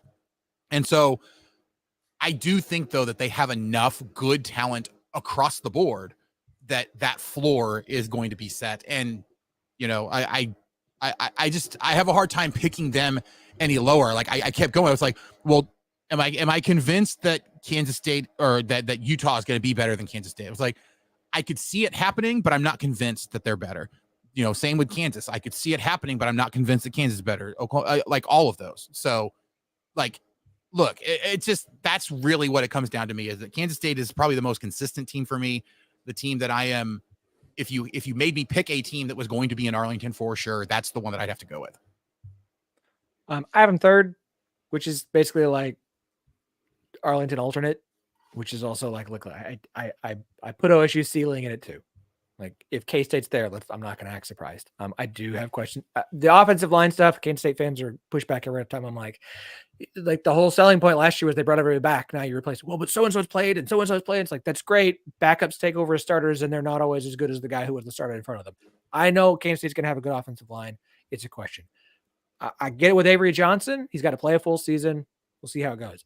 They've got the run, arguably the best running back duo. It's them and UCF wanting to sit there and fight. And here comes West Virginia fans going, Shehan White. And like the Kansas defense fans might argue with you too, but yeah. Sure. The defense is going to be good. Like the defense is solid. I like, they're right there.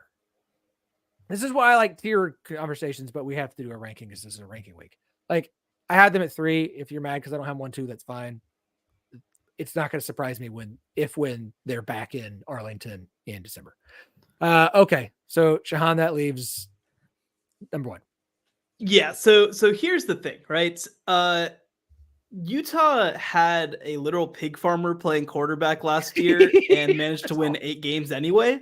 And now they're replacing a pig farmer with one of the best quarterbacks in the country, maybe the best tight end in the country, 3 really, really, really good transfer receivers to go along with Money Parks, who was pretty good playing with a pig farmer last year. And also, by the way, they're Utah defensively. There are some questions on the offensive line, I want to be clear. But, like, to me, Utah is clearly the team that has the most pathways to being elite. They can be elite in the running game with Micah Bernard coming back after missing a lot of last season with an injury. They can be elite in the passing game with Cameron Rising back. The 2 seasons that Cameron Rising has played as a starting quarterback, both times they won the Pac-12. And then defensively, right, they have the ability to win games that way. And they did for so much of last season in just finding a way to win 8 games anyway. So this is, to me, like in the Big 12 especially, I think that it's going to be about development cycles, right? Like that's just, I think when you talk about teams that are on the up versus on the down versus kind of starting over, right? Kansas State is on the more starting over side of things after what they lost. Not that they don't have good players, but just they're earlier on the growth curve. And Utah's at the top of their growth curve. This potentially could be the best team that Kyle Whittingham has had since he's been a power conference coach, first in the Pac-12, now in the Big 12, if things break right. And I will say too, I mentioned about Jalen Daniels, right? And some of the injury stuff keeping me down a little bit. And Cameron Rising hasn't played in a while, and that's certainly a big factor, although he has looked good in the limited action that we've seen. But the thing that I like too, a very underrated move that they ended up making, was bringing in Sam Heward as a transfer at quarterback, somebody who started all of last season for Cal Poly. He played 2 years ago at Washington, a former 5-star prospect as well. And I think that just gives them a legitimate kind of higher floor at the backup quarterback position than what they had over the last year or two. So look, I think that certainly to be number 1 legitimately, Cam Rising needs to be healthy for, let's say, 9 games.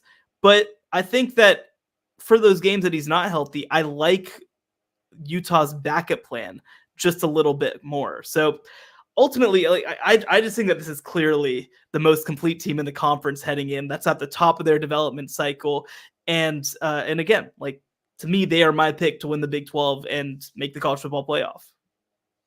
Yeah, the only thing that really worries me about that, right, is, I mean, we said it wasn't, there was talk about it not being a big deal for a school like UCF jumping to, the Big 12 or jumping to a different conference. Pac-12 was better than the Big 12 last year. They're coming from a better league. No.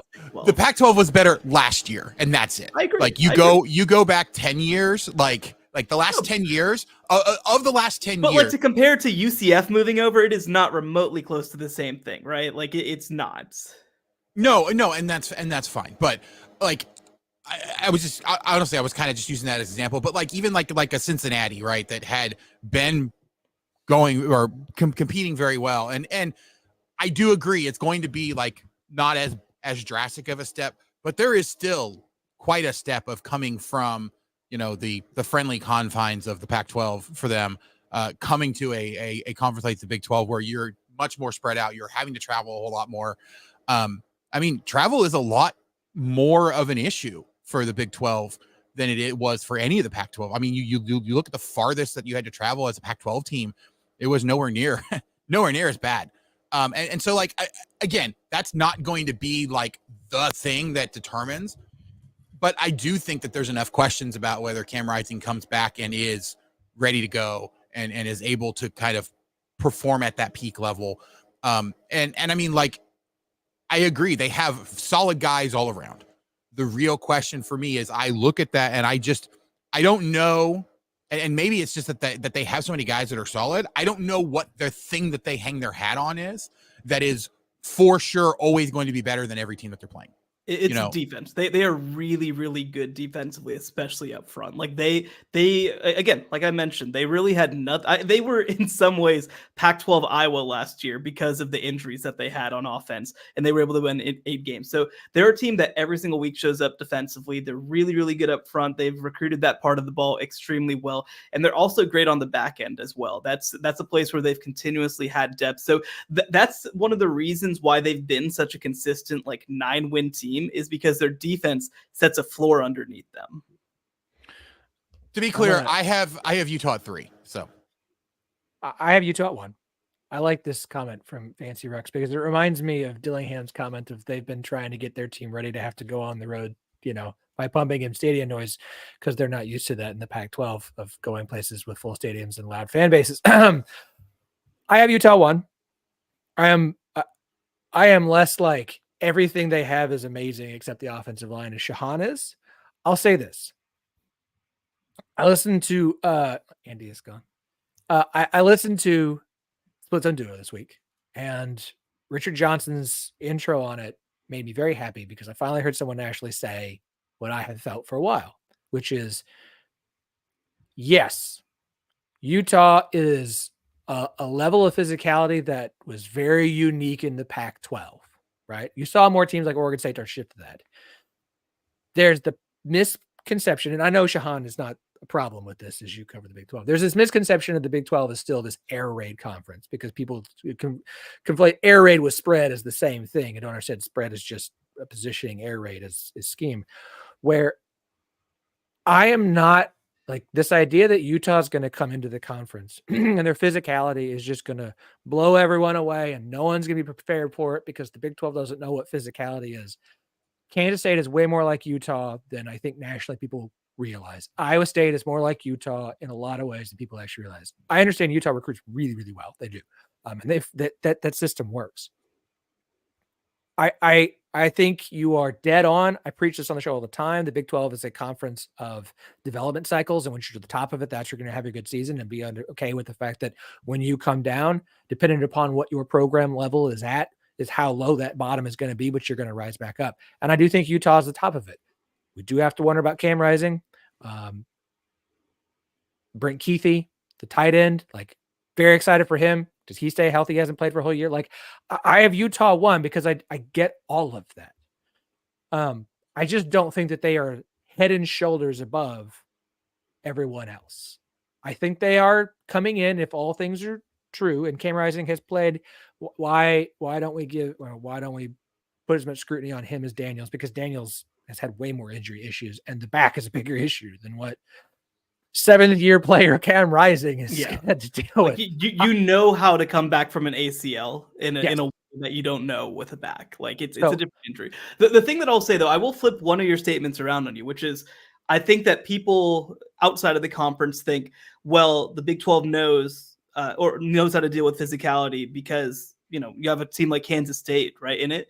I think that that's also true that Kansas State is able to have a lot of success because of they do a lot of things that Utah does, right? Like one of the reasons that Kansas State has built this high floor for themselves is because they actually have a lot DNA wise similar to Utah. And I'm actually very sad that we don't get the Utah versus Kansas State game in the regular season this year. I think that was on purpose. Yeah, no, it would have created a crater in the world, unfortunately, so we couldn't do that. But like I do think that like a lot of the things that you like I think back to the last 2 years of Kansas State, right? Like I think that, and this might be a way to think about Utah for Big 12 fans, is like for Kansas State, the things that will be there, right? Like physically on defense are going to be there. That they're going to try to grind you out. And what gives you more of a ceiling is when you have your offensive skill players in place. And 2 years ago, right, you have that with Ben Sinnott and Deuce Vaughn. And in 23, you don't really have that to the same extent. And in 24, they're kind of in between, I think. They've got it, especially at running back, but, receivers a little bit more of a question mark. Well, that's, I think, similar to Utah, right? Where Utah now you're like, they added 4 receivers to join Money Parks, who's a good player. So they might be good at receiver. And you have a quarterback who might be good throwing the ball downfield. And you have a running back who's healthy now in Micah Bernard. Last year, they were playing a converted DB in Sione Vaki because they had so many injuries at the running back position. So that's for me, like kind of like, I think that these programs are so similar in the most complementary of ways. And so I just see more guys with more experience to lean on when it comes to Utah that I think gives them just a lot more to work with than Kansas State does right now. It'll be a hell of a way for Whittingham to ride off into the sunset. Actually, because I want to be clear too, this is not me saying Utah's just going to own the conference, right? This is saying the 2024 team, I think, has a chance to be one of the best that he's put together. And guess what? You talk development cycles again, even if Whittingham comes back, might be an 8-win team or a 7-win team in 2025. All right. This is a good stopping point because it's the longest episode I think we've ever had. Which Shehan, I'm so sorry, but also thanks, man. I appreciate you sticking around for 2 hours. You do an incredible job covering the Big 12. Well, I want to get you out of here so you can go to bed since you actually have a child who is sleeping. I know what that is like. So plug where everyone can check out your work covering college football as a whole and the Big 12 especially. Yeah, you can follow my work at cbssports.com. You can follow me on Twitter at Shehan Jeyarajah. You can read all my... Did I already say cbssports.com? It is so late. I am. Sorry, I know. You can listen to my podcast also, the College Football Survivor Show. So I'll wake up in the morning tomorrow and record another, hopefully not 2 hours worth of content to make sure and come to you guys on Friday. Steve Moser, Fancy Rex, was it Kip Bennett? Brian Metcalf, everybody who's been watching, commenting, appreciate you guys. Thank you, everybody. Andy Mitz, of course, you can follow him at AndyMitz12 and check out the Rock Chalk podcast for our Kansas coverage in the 1012 network. We are now, as a 1012 podcast, going to take a few weeks off. We just put out 5 episodes of content, so there's plenty of you to go and listen to and get yourself ready for the season. Again, thank you to Shehan. Thank you to Andy. Thank you to everybody who joined us for this entire week. This is a 2-hour episode, so goodbye.